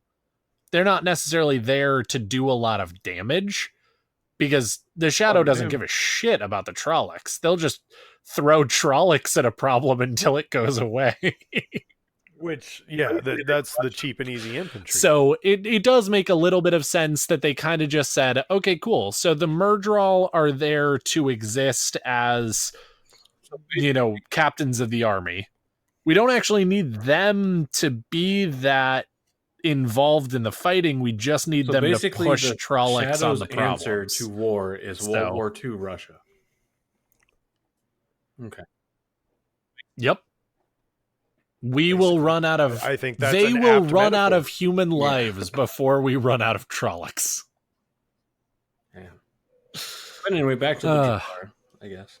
Anyway, and then, but yeah, they are assassins, is how they're classified. So, which I guess speaks to like, there's kind of that idea that the more subversive methods aren't as, especially in the Wheel of Time, it's not honorable. That's why you don't have IL that are like undercover assassins, because it's considered incredibly dishonorable. Which could be, I think they believe, because the Shadow uses assassins very liberally. Every dark friend is an undercover assassin. The Draghkar are assassins. The Greymen are assassins. The Gholam are assassins. The only things that aren't really, I mean, even the Murdrawl can duel as assassins and leaders. The only group that's not assassins is the Trolloc. Well, and they can flit from shadow to shadow to just show up behind their quarry and be like, I'm a Murdrawl. You're dead. Yeah, so it's an incredibly...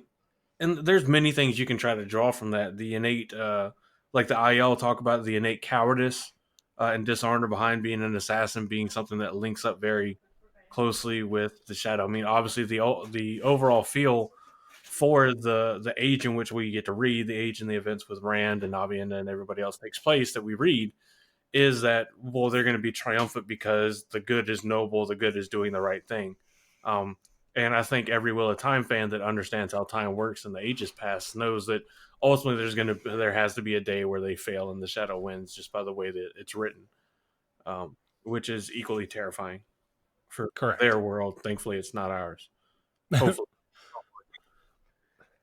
Well, and it is a small suggestion in terms of, we look at the people of Eridol as being just absolutely ridiculous in their thought process in some ways, because it didn't end up working out. And they ended up destroying their own city from the inside out by going ahead and doing what they did. But at the same time, it does throw a little bit of credence as far as the shadow has been very effective by being incredibly cruel, incredibly unfeeling, incredibly dishonorable, incredibly, whatever. And what the good side has going for them are not really that much in the way of battle.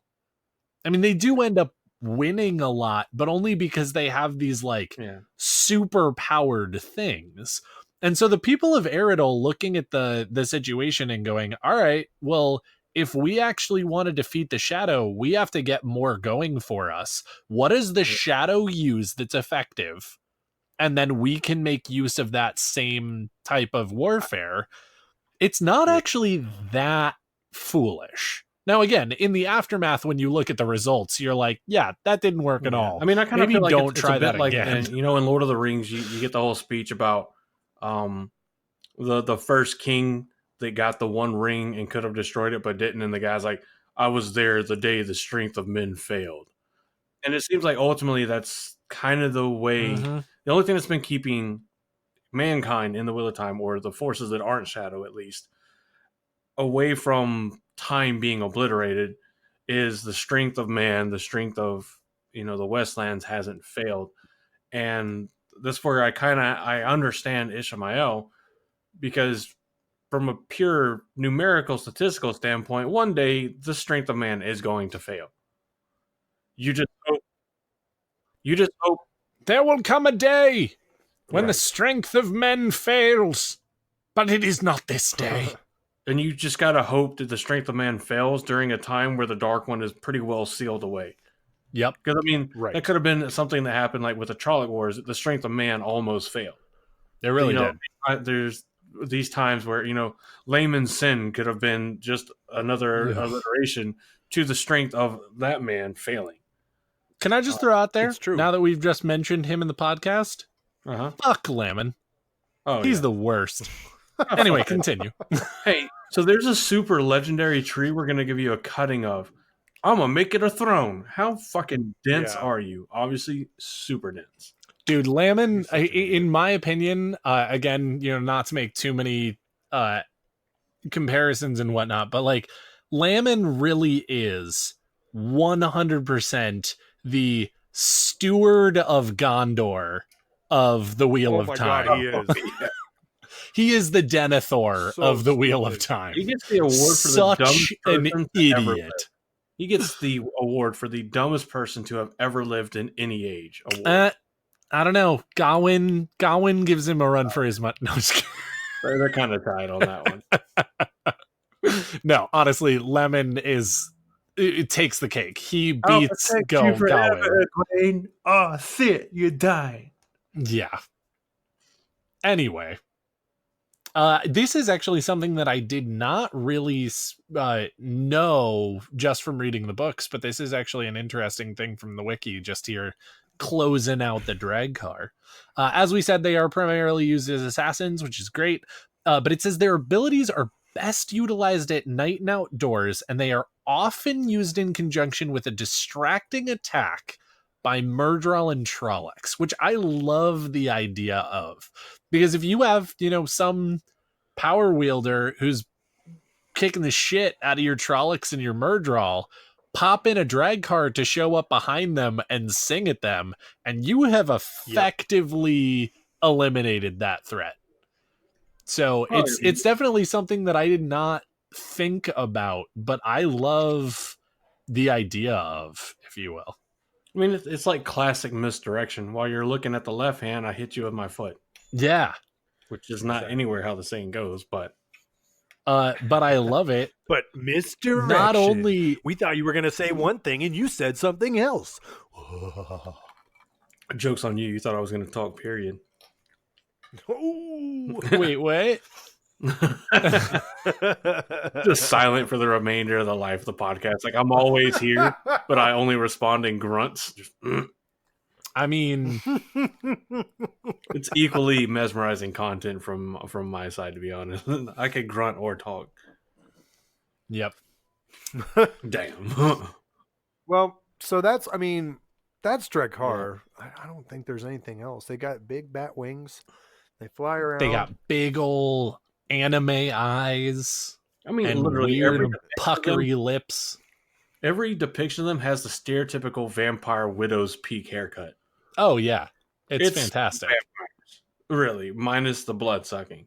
Right? It's just life sucking. Well, it says it drains away their life as well. It could be considered draining blood, but I mean, they do have to live on something, I would imagine. Yeah. Yep. So, but that's Draghkar. That's 9 out of 10. And I think there's only one other that we really haven't covered, and there's really not a lot to say about these either. Correct. Yeah.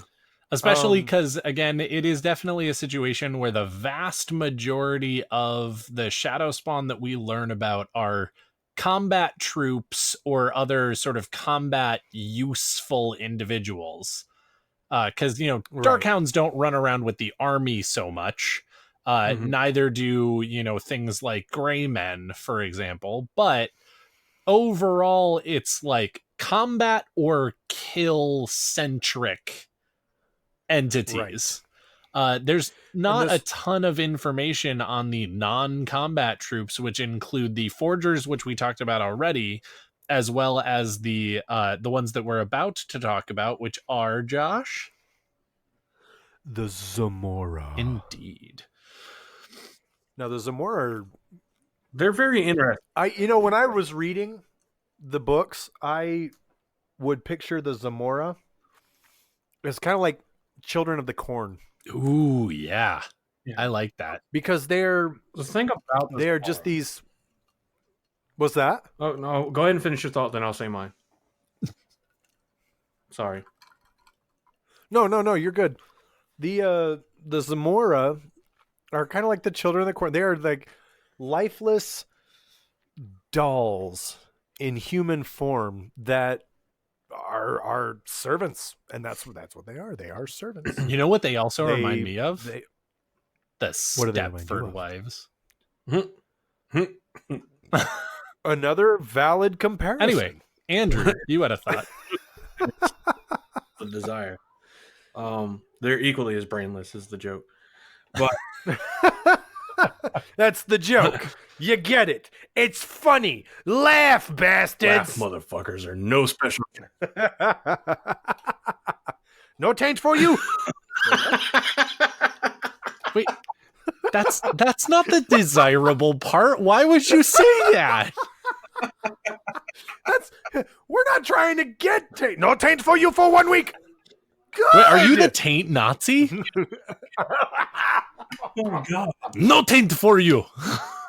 Holy shit. What? Funny fucking thing I've heard in a long time. Oh god. Anyway. The Zamorans are like creepy little dolls. As a matter of fact, I think there's one scene where one gets killed Oh yeah. because it's under the service of one of the Forsaken. I can't remember who it is. I want to say Grendal. Thank you. Samael is actually there in Grandal and Samael are having a meeting because Samael does not want to go and into Zomara. What? I didn't think she was ever turning the rulers into Zomara, because it's the one where Samael shows up and he goes to leave and he opens the gateway and it splits them in half, right? Yes. I don't know if that's actually a Zomara. I think it was described as because Grendel, I don't think ever really surrounded herself with Zomara that much. Yes, she always thought out the beautiful, but it was trying to find the people of influence in the world that were beautiful and making them subservient is basically what got her rocks off. Yes, that is definitely true. Though it is unclear whether there are a set number of Zomara, because this does actually say that they were made during the Age of Legends for the sole purpose of serving. But it is also possible... No, I guess because it talks about Grandal breaking them. Yeah, and that's what and basically going ahead and using compulsion so strongly that they are just incapable of doing anything but pleasing her. So I guess that's probably not the same thing as Zomara. But the point I was going to make initially, after Josh made his, is that if you just looked at the Zomara and all you saw was servants, there's nothing about them at all to indicate that they are Shadowspawn. Correct. The only indication of them being Shadowspawn is that we know during the Age of Legends there were very strict regulations against genetic modification to plant life. You couldn't use animal stock in any of those projects, and you definitely cannot do human experimentation. But there is absolutely no doubt that humans are the base material for the making of Zomara. Yep. The only groups that ever violated the Age of Legends regulations, of course, because no one else ever did this at all by far, were the Shadowspawn. So you only see the Zomara around the Shadowspawn. It's the Zomara that shows up during a Dark Friend social with H.M. Sheridan. There's a Zomara that serves wine to Morden that we see when all the Forsaken are together in Teleron Riod. That version of the Anseline Gardens, it's Zomaran that are serving them. And we learn that Ishmael, who is now Morden, would rather have Zomaran around than anybody else, despite their uselessness for any other task than being servants. Which is just funny. But it's because the Zomaran will innately forget anything they overhear or learn. Yes. They cannot retain information. They are they're basically marionette people that you don't have to keep pulling the strings on. Right. And they're always, you cannot distinguish if they're male or female. So they're essentially sexless. They're always slender, beautiful, young. They always smile. They have golden hair. And the only thing that really sets them off is they have blank, dead, black, empty eyes. Yep. So, which is interesting because, of course, other than the eyes, basically everything that we just described actually also describes all of the people that Grandal has completely and utterly just destroyed. Yes. But there is that one piece of, it seems like these people are human beings that were just compulsed so hard that they became so eager to please that they have all of the aspects of a Zomara, but they don't seem to have these dead black eyes. They're like the Kmart version of Zomara, whereas Zomara were bought at Target. Yep. Sam's Quality or whatever, Sam's Club. Yeah, they're Sam's Quality. Well, I don't know. The Zomara are probably made in bulk, so they're more like the Sam's Club because you got to have a membership. I don't know. See, I feel like each of these Zomara were like, real quick. Anybody that's feeling weird, we're talking about absolutely fictional creations and fictional people. Yes. That's why we can make jokes about it. Yes. Correct. If this was to happen, if this was in any way real and continue to happen, yeah, it'd be absolutely It would be abhorrent. incredibly distasteful and terrible. Which people do get brainwashed. And apparently they can tattoo your eyes. Which I couldn't Yeah. imagine having done, but Oh, yeah, it's been God. done. That sounds horrible. I mean, to be fair, this is what America is trying to make people in this schooling system. Bow, bow, bow, bow, bow, bow, bow. We got jokes here at the Black Tower. But the Zomara do have very interesting powers or abilities as well. Because Orangar always states how she hates that they knew what was in her head. She never had to ask for wine. Right. Nothing like that. It would just show up with wine because she knew it could sense that, basically read her mind that she wanted wine. Right. But she was happy that they couldn't communicate anything or learn to anyone, and memories of anything but commands they were given faded within minutes. Yep. They're only intelligent enough to receive basic commands. And it was remarked that Morden... So this does point that there is a finite quantity, because it's remarked that Morden must have found a stasis box full of them. Oh, yeah, no, that does make a strong case that Grandal is not making new Zomara, that they were a set thing that was made, and there is, as you just said, a finite number of them. Yeah. Now, I mean, it does not suggest whether there is a possibility of making more, but they are not doing that at this time. They are right. They are done creating Zomara. I think the only thing that they actually talk about creating are Trollocs. I don't think they actually... I mean, we know the creation process for other things, but the only thing that they actually, like, put any real time into is like, oh yeah, we're making Trollocs, pumping out Trollocs. Well, and it's also a question, interestingly, I mean, it does talk about the process that was... I know that we're backtracking a little bit to what we talked about in the first episode, but I did actually think about this. It talks about the, ridiculous number of humans and animals and whatnot that were used to make the Trollocs in the first age and such, or in the War of the Shadow. But I'm kind of curious as to whether we ever find out or know or anything like that, whether is this a process that they're still doing, they've just perfected, and so they take people from the Blight and animals and combine them in, Shale Ghoul and whatnot? Or is this a situation where they made the Trollocs, and now Trollocs make new Trollocs by, one Trolloc loving another Trolloc and sharing a special hug? Like, well, what? No, they're just absolute. So remember, when we had our discussion on Trollocs, we talked about the male versus the female, where there are female Trollocs, but they only serve the purpose of being breeding stock. Only the males, with the females doing a little bit serving as breeding machines. No, you're right. So it's you've seen Rick and Morty, right? Oh, jeez, Rick. Yeah. Don't watch the show. Well, there's an episode. Are you going to say Dada? Yeah, you know the episode talk about. Yeah. There's an episode where they talk about there was a society that advanced so far that they went beyond the need for sex. They wound up separating out the genders, and the men regressed. They bombed themselves back into the Stone Age, and the women, to keep a supply of men and women being born, sent them sex robots. And so all the men did was fight and fight. And that's essentially what the Trollocs do. Yes. So they're not even making new Trollocs anymore. They literally, it seems like, aren't making anything. Is that whatever Agenor created is just making more of it. Yeah, either it duplicates itself, like with the Darkhounds turning the souls of dogs and wolves, and the Trollocs breeding. The Trollocs breeding, and the Murjaw being a random occurrence spawn from the Trollocs. Yep.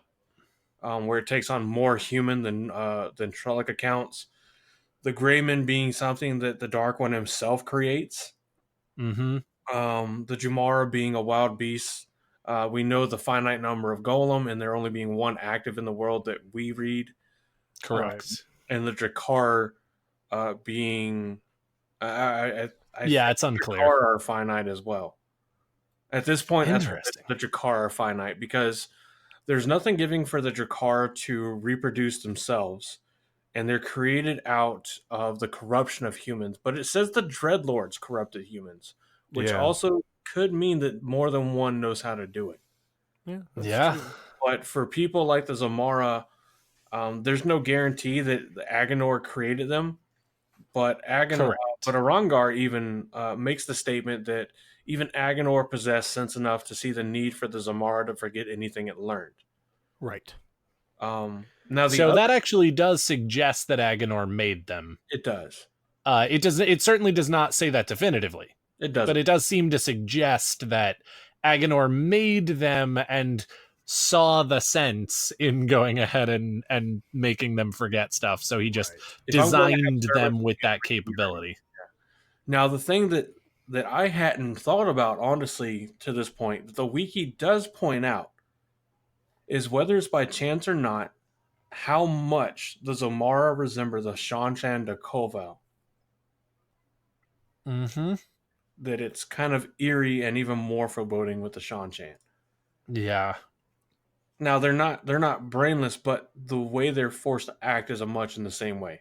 They don't speak. Yes. They're expected to innately know what to come and do for whoever owns them, because their name means property. Correct. So, or one who is owned, or person who is property in the old tongue. And then, of course, I don't know if this is a thing about the Zomara, because we don't really see any Zomara in this situation. But once a Shanchan Dako Vale's owner dies, they all just go, "Yep, time for me to go too," and commit seppuku. Oh yeah. Yep. Which is just so terrifying. Like, honestly, the fucking process by which you would convince and brainwash and destroy a person's will enough to do that is just so ugh. Yes, it is. It is, I agree. Which is a good reminder that Amathera and High Lady Surath both became Dakovel. But yeah. Fun times. Surath Fun times. Surath deserved it. Amathera did not. Anytime somebody brings up Surath, yeah. What? I love it. Sound effect. I don't know if you guys know this, but that is actually the most traditional of all of the Shanchan songs. Oh yeah. That is in the classic Shanchan style of from song. the Age of Legends. That's probably actually the song that the Tinkers are looking for. Oh my gosh! That's the song. Now fuck that bitch. Excellent. We'll have to tell them we found it. But yeah, I don't know if they'll believe it. I mean, they did. I'm pretty sure that Rand in A Memory of Light, spoiler alert, does come along to the Tinkers and go, "Hey guys, I found the song," and then goes, "Ooh, fuck that bitch." Yeah. Chapter like 18, right? Yeah. I don't think that's the song, and walk away. And you know, true. they're just wrong. Well, there's only two options. There's only two options for the song. It's either "fuck that bitch" or song with my god, no, it makes so much sense. I love it. Sandstorm is the song. It's just so hard for Rand to communicate the song, given that it has no lyrics and such, that the Tinkers are all looking at him like, "Nah, that's not the song. It doesn't sound nearly electronic enough." Well, that's just madness. He's just sitting there going, do you know what gets me? He just lost his mind. We talk about spoilers, and I know we're like way over, but I think this is funny.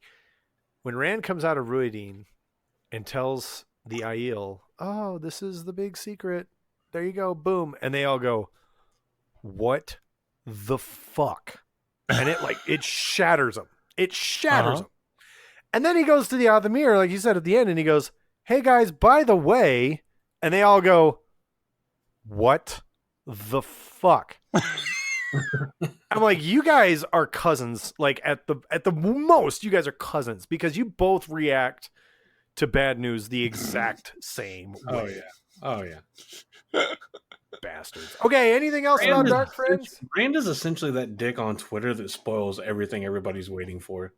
Oh my god, he was the dick that was like, Dumbledore dies on page 112.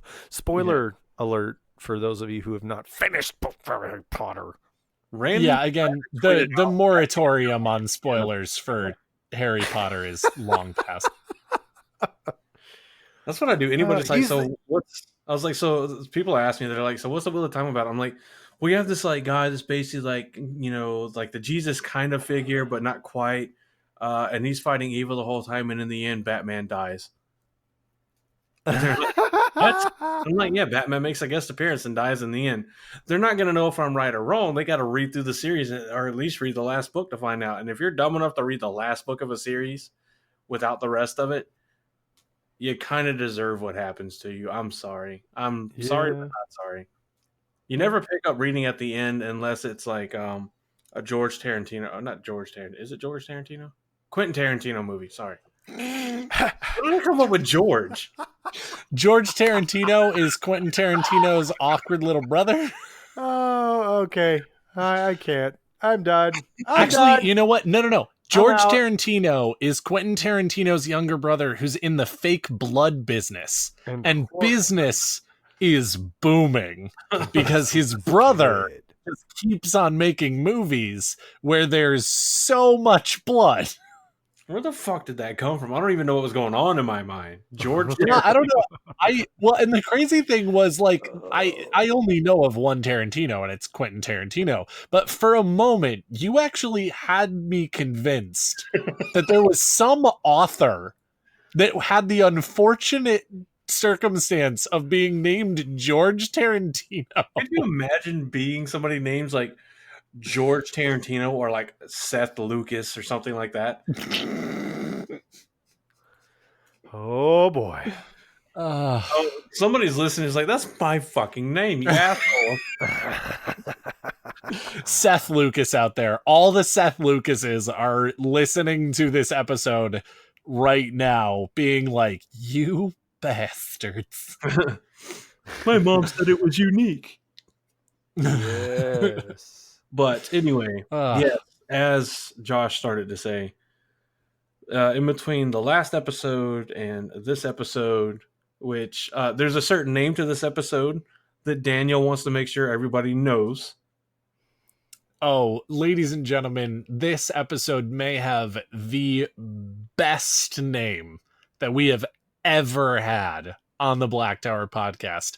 Ladies and gentlemen, I present to you episode 46, Shadowspawneronis, part 2. Just noticed I missed an S when I wrote it, so it literally said Shadowspawneronis. Oh god.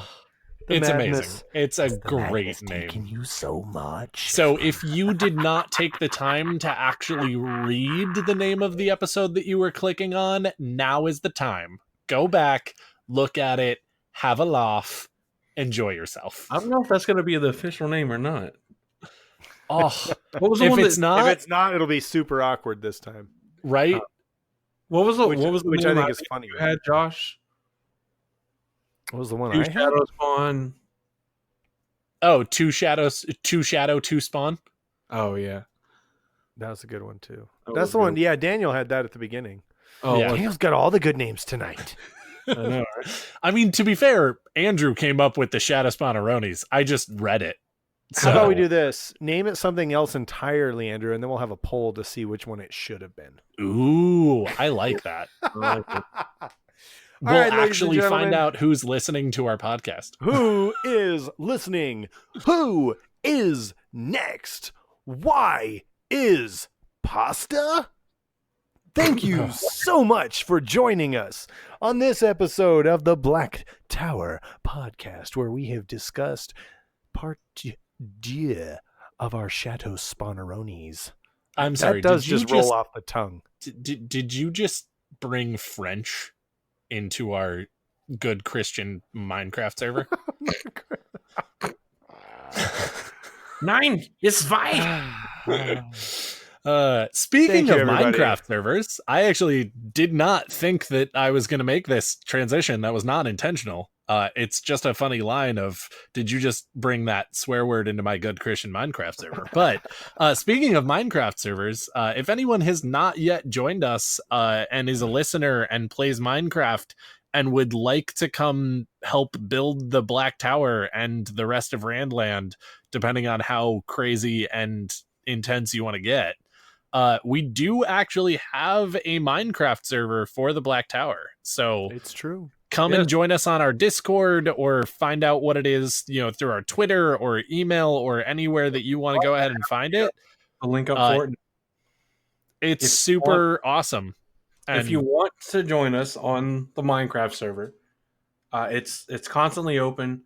It's not pure vanilla. There are some mods in there, and some of them have not been worked out as far as regular players being able to use, because there's not enough regular players on when I'm on to see the issues thus far. fair. Morden in our Discord and his wife have been playing on it, and I have a good friend of mine who he has been playing on it too.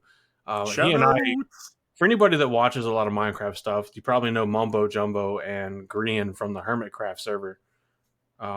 We have kind of the same dynamic. I love doing the redstone stuff, and my friend loves doing all the design, make things look pretty stuff.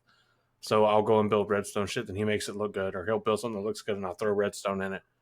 But the more people we have in, the more we can fix any of the issues with the mods and that kind of stuff, or remove stuff that people don't like.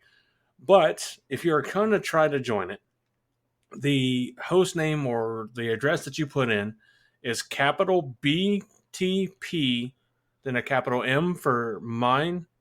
So literally it's BTPMine, capital C, lowercase RAFT. So BTPMineCraft.myserver.gs. Hopefully I explained that in some semblance of a coherent way. And again, if They're you gonna need get that it. in They're writing, please join us on our Discord or Twitter or anything. We'll be happy to go ahead and send it out, not only in verbal, but also in writing, so that it makes it easier for anyone and everyone who would like to come join, because it's a fun little add-on to the wonderful media world that we live in, where we're not just a podcast, we're a Minecraft server, we're a slicer, we're a dicer, and we're a shoe shine. So there you go. That do not listen, because I know, looking at the analytics, there's a lot of people that listen to the podcast on it just says other platforms. There's a lot of people that listen on Apple, a couple listen on Spotify. There's people that listen to us for all kinds of things. Mm-hmm. blacktowerpod.podbean.com link that we put out, a lot of times, well, every time in the description for the episodes, there's links to the Discord, there's links to the Patreon, and I will make sure to throw in a link, the address for the Minecraft server in the description of this, which again you can find at blacktowerpod.podbean.com, spelled exactly as it sounds. Yep. If you just want to clicky. Indeed. And Because it does make things easier to go ahead and clicky and talk to us on any of our platforms, which again, in this day and age, there are so many different social media platforms, which is great. I love the different varieties of ways we can talk to each other and our listeners can talk to us and all of that good stuff. So if it makes it easier for you to just click on stuff, pop over to Podbean, it's all there, and we'd love to have you guys send us emails, send us tweets, send us Discord, the shenanigans. Speaking of which, our Discord was off the chain last night and for the last few days. So if you have not come and joined us, it has been so much fun, and it has ramped up a lot in the last couple of weeks, which I am always on board for, because it is #hilarious. A lot of fun. So have we talked about the first final negative comment that we got on Podbean? Oh, good God, no. We got a negative comment? So, yes, we did. And it's hilarious. So this was on Chapter 43 Casting News, and it was one that I fully expected to happen. And it's from Podbean user CH1975, who either deleted their account or went for full bitch mode and deleted their second comment. But the first comment they put was, "They guys suck long and they suck hard. Woke fanboy." To which I responded, "You want to be more clear on what you're saying there, Chief?" And the second comment that was apparently this was like 2 weeks ago, literally 14 days ago from the day we're recording this on the 18th. And the only part of the comment I can say is, "Surely, comma, you gloss by the controversy of the casting and then there's a bunch of dots. And I cannot find... And you can't find it anywhere. I tried so hard. Yeah. So... Oh my God. So funny. So we're woke fanboys and we suck long and suck hard, so at least we're good at it, but... Hey yo. Also, what's wrong with that? Maybe there's nothing wrong with that. I mean, from a political correctness standpoint, that's incredibly homophobic, I guess, but... Correct. But it's also, to me, I'm like, we clearly... The animal's going crazy? Yes. Oh, I kind of figured. That definitely sounded like an animal, or possibly, depending on your relationship, with your spawn, small child disciplining. Yeah. But, I mean, to me, it's incredibly hilarious because we stated in that episode that it's all about who can do the role of justice, not necessarily about all this other. I mean, yeah, there's controversy, but every time I see the controversy, there's also people that pull hard facts from the book series that talk about Egwene and Nynaeve having the same dark color to them. Yeah. And the funny thing is there's only controversy because people went, "They're all supposed to be white." No, they're not. It doesn't actually say that. Anyway, actually, it specifically says not that. Yeah. Like literally, it says specifically the opposite of that. Here's the thing, and that was the thing. Is the only person that they specify is Rand. Correct. Because he has pale skin and red hair, and he doesn't and fit gray blue eyes. Yep. Stands out like a sore thumb. Yep. But here's the thing. If you have read the series or any part of the series and you don't recognize the fact that Robert Jordan put far more of an emphasis on culture than he did on race. Yes. Calling to the emphasis that you can be any race, but your culture is what really defines you and makes you the person you are, not your race. Then you're missing some of the incredibly progressive nuances of Wheel of Time that I think a lot of people miss out on. The people that say, well, the series isn't progressive, don't give it credit for it. I mean, to be fair, if you say the series isn't progressive at all, then you haven't learned how to read. Then you're dumb. I'm sorry. Yeah, you are. You are fucking dumb. Well, it's not necessarily... The funniest part about this is it's not necessarily that they're dumb. I mean, like, there is a certain amount of dumbness to this, but I think it's funny that, I mean, I literally just watched Bill Burr's new special Paper Tiger, and he has a line in it that's actually very telling and I think incredibly intelligent, which is, once these words leave my mouth, they go into your ears and your brain and get put together with your experiences and whatnot. And I certainly can be held responsible in some ways for the way you heard it. But at the same time, there are so many people who hear my words in a different way than I ever meant. And that's not fair to me. And I think that's actually very true here as well, in terms of the fact that a lot of people who think that there's, controversy in the casting and the way that, everybody should be white, or, there was this other person who actually made a somewhat apropos comment about how unbelievable it is that in a kind of like medieval town, there would be this much diversity and whatnot, which again, I think is wrong in the Robert Jordan universe, but not necessarily wrong historically. All of these people are actually just taking Robert Jordan's words and putting it through their own filter, and they're being incapable of seeing anything but whitewash. They're being incapable of seeing anything but, what they imagined when they were reading the thing, which is not inherently stupid, but it is inherently ignorant. What I'm saying, though, is not That's not the part I'm saying is stupid. Everybody can read something and then they've got their automatic presuppositions about appearance of a character. I mean, that's just that unless the author goes through great detailed, lengthy process to give stupid levels of detail to Certainly. the people. I mean, you're going to Fucking have Nathaniel your own... Hawthorne, you mean? Yeah. I mean, Sinners exactly. in the end of a If you're not gonna, if they don't give specific descriptions, people are gonna, and as we see, we have some specific descriptions, not a lot to be sure, but we do have some in the Wheel of Time. People still build that in their heads. Fine. Oh, yeah. I don't have a problem with that. How you picture something, that is well within your realm of consciousness and capability, and that's great. What's stupid is when you look and say that this is going to be terrible because Rand doesn't look like the way I pictured him to look in my head. Oh yeah, Which, no, come on, literally people, predisposing a you're series.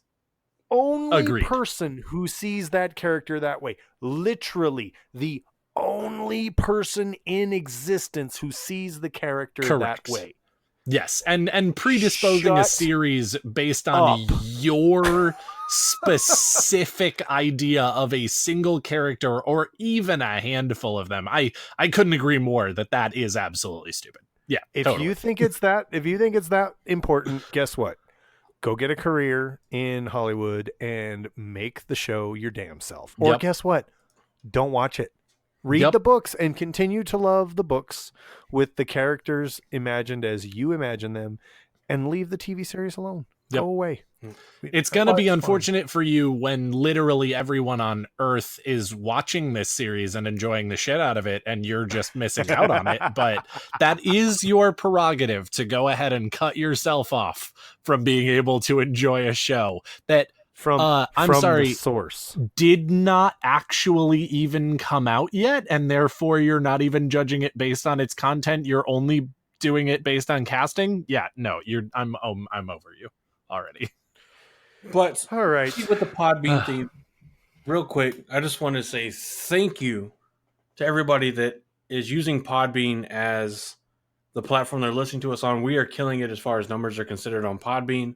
Looking at some other Wheel of Time themed podcasts, we have more followers than most that I've seen. We're at 121 followers as I'm looking at it right now, and we have literally over 23,300 hits on Podbean. Ooh. Not that it's a competition. We love the other podcasts that are around. And we actually would love to, if we have not already reached out to you, we'd love to do collaborations with other podcasts. Yeah. But at the same time, I mean, I am currently brushing off my shoulder because that is some good numbers. That's pretty awesome. So that's pretty fun. And we've had, and it's all because of you guys. Thank comments. You so much. We've had a slew of great comments as well. There's Graph Fuller that's 10 months ago said they love what they're doing, what we're doing. Thanks. And then as early as about a month ago, when Katrina Carroll 4 on the episode for the Great Captains Part 6 said, great episode. I always thought there should have been, there always should have been a 6th Great Captain. So the CH 1975 still in elementary school username, derogatory comment that we can't even find the second because they deleted it or Podbean removed it. Don't know how much the moderation is. Whatever. But that's the first time I've seen like those. Well, I can't say it's the first time I've seen those numbers, because when you go on our Podbean, the main page, you can see how many downloads we have and the episodes we have. So out of 55 total episodes released, we're currently at 23,324 downloads. Sorry. Absolutely amazing, guys. So thank you. Big applause to our listeners. Much. Which I wasn't you guys are awesome until we hit the 1 year. I'm interested to see where we're at in 1 year, because our first episode, our intro episode, is still the number one grossing downloaded. Like over, I think it's about 1,300 downloads right now by itself. The thing that I'm very happy to see, and I feel very honored to see, is I don't think we have any episodes that are under 350 downloads. And very often our episodes are hitting 400 downloads, anywhere from 360 to 400. Book reviews seem to be doing a little bit better. Well, it depends on the topic, because the Crown of Swords book review had 471 downloads. Part 1 of the Great Captains had 468. But Damn. the episode on Do My as Wells has 575 downloads right now. Oh god, that was a good episode. Now, one of the best one is A Man Alone. The one we did on Land Mandragoran has 420 downloads. Damn. Yeah, boy. Heyo. Chiboy. And there's well, actually, I lied. There is one that has under 300. It's the episode I did when I returned, which is perfectly fine with me. If only 286 people listen to me saying I'm back, I'm perfectly happy. For everybody else, it was hopefully a welcome surprise, or they all collectively face palm and went, "Shit, he's back." But awesome. The fact is, you guys have made all this possible. Absolutely. 2.5 hours into this part of the recorded podcast. Right. In fact, I know that I say this pretty much every week, but it's absolutely true, and it stays true, and it will continue to be true. We have so much fun here. Josh and Andrew are great guys, and I super thoroughly enjoy spending a couple hours every week with them. But in the end, we absolutely do this for you guys, and we love to hear what you guys have to say about it. We absolutely love to shoot the shit with you guys on Discord, on Twitter, all of the different places. Because in the end, this podcast is in existence because you guys are awesome, and we want to talk to you guys and talk about this amazing series with other people who love it. So thank you so much for downloading it and listening to it and talking to us on social media. It is absolutely amazing and ridiculously humbling to see and hear that anybody actually likes what we're doing and continues to go ahead and listen. It's awesome, and thank you. Yep. Who was it that just said that they could have dealt with a longer episode on the Discord? Oh, was it Jack? That was Jack. Yeah, Jack. Well, there you go, Jack. You got your longer episode, buddy. Yeah, Jack, indeed. Three were rough. Here's a little bit of a longer This one one's for you, just to help you get through your next 9 hours a day listening to whatever. So hopefully we can take up about 2 to 2.5 hours of your time rambling. And then again, as I joked in the Discord with you, for the low price of $5 a month currently, you can only, or you can, actually, I think he's the one that wants to do. Anyway, you could also gain access to all of our pre-recording content. It's now averaging about an hour, where the three of us are just talking. Okay. So somebody screaming in the background. Is everything all right? Is somebody is getting robbed? I think so. I don't know. I gotta go check. I think everything's okay. That's your place. Okay. I didn't know if Daniel. Yeah, it's my place. So, all right. But we're gonna finish this up so you can go check on whoever just screamed bloody murder. But like we've all said many, many times, and we can never say it enough at all. Jesus Christ, it's 11 o'clock at night. That's not. Thank you guys so incredibly much for listening to the podcast, for giving us feedback on the podcast, continuing to download it, and show that we're not just three people sitting here talking to ourselves. We love having the community. We love the Twitter of Time community, the Insta of Time community, those we have on Discord, and those that are currently a part of it and have yet to discover the wonderfulness that is the internet. I mean, the Wheel of Time communities, which basically is the internet as far as I'm concerned. Minus a couple cat videos.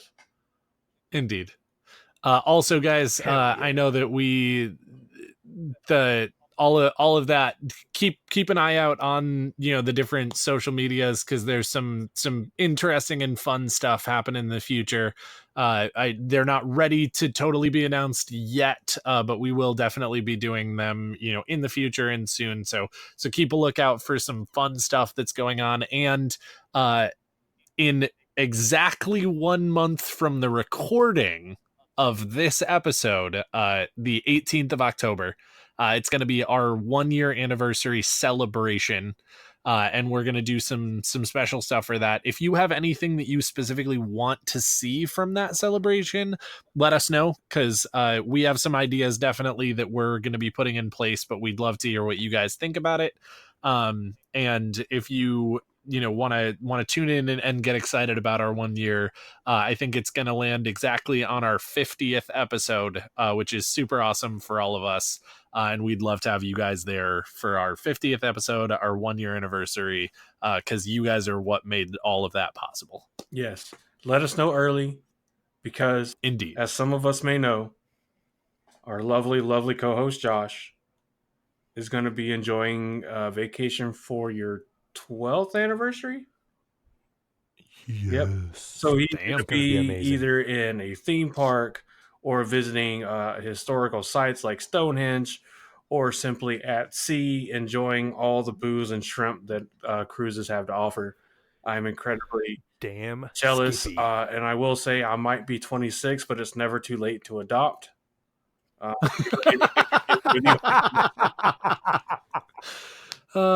You'd have to move to Utah. Does that sound like a good trade? Worst things to do with Necessarily my a bad life. thing. All right. But again, we've ended Thanks, this everybody, for episode now listening. a bunch of times, but for real. For real, guys. Thank you very much. Serious. Have a lovely rest of your, well, if in case we don't see you again, good afternoon, good evening, and good night. Oh wait, though, the movie quote. We already did it. We didn't restate it. We had the idea. We did. in the pre. Oh, we did. Okay, sorry, you're right. We didn't actually make it a thing.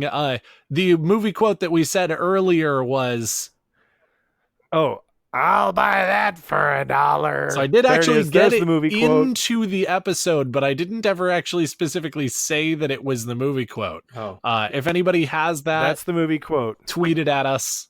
We'd love to hear from you. Whoever gets it first on our Twitter, and we are going to specify that this time just to make 100% sure.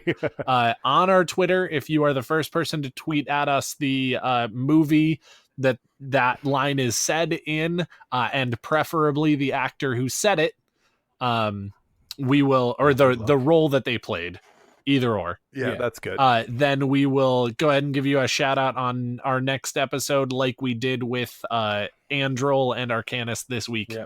So, but again, if you do it on Twitter, not only will we shout you out on the next episode we record, but you also get the retweeted shout out on Twitter.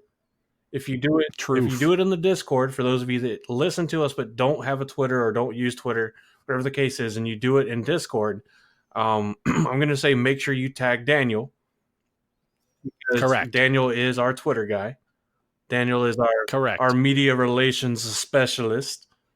Make sure you tag him in it, but you can tag any of us in it on Discord, and you will also get the honorable mention, at least here in the actual podcast. Correct. Awesome. All right. Again, guys, Good night. thank you. Good night. For this episode of the Black Tower Podcast, I have been Daniel. I have been Josh. I have been Andrew, and I can fix that in post-production.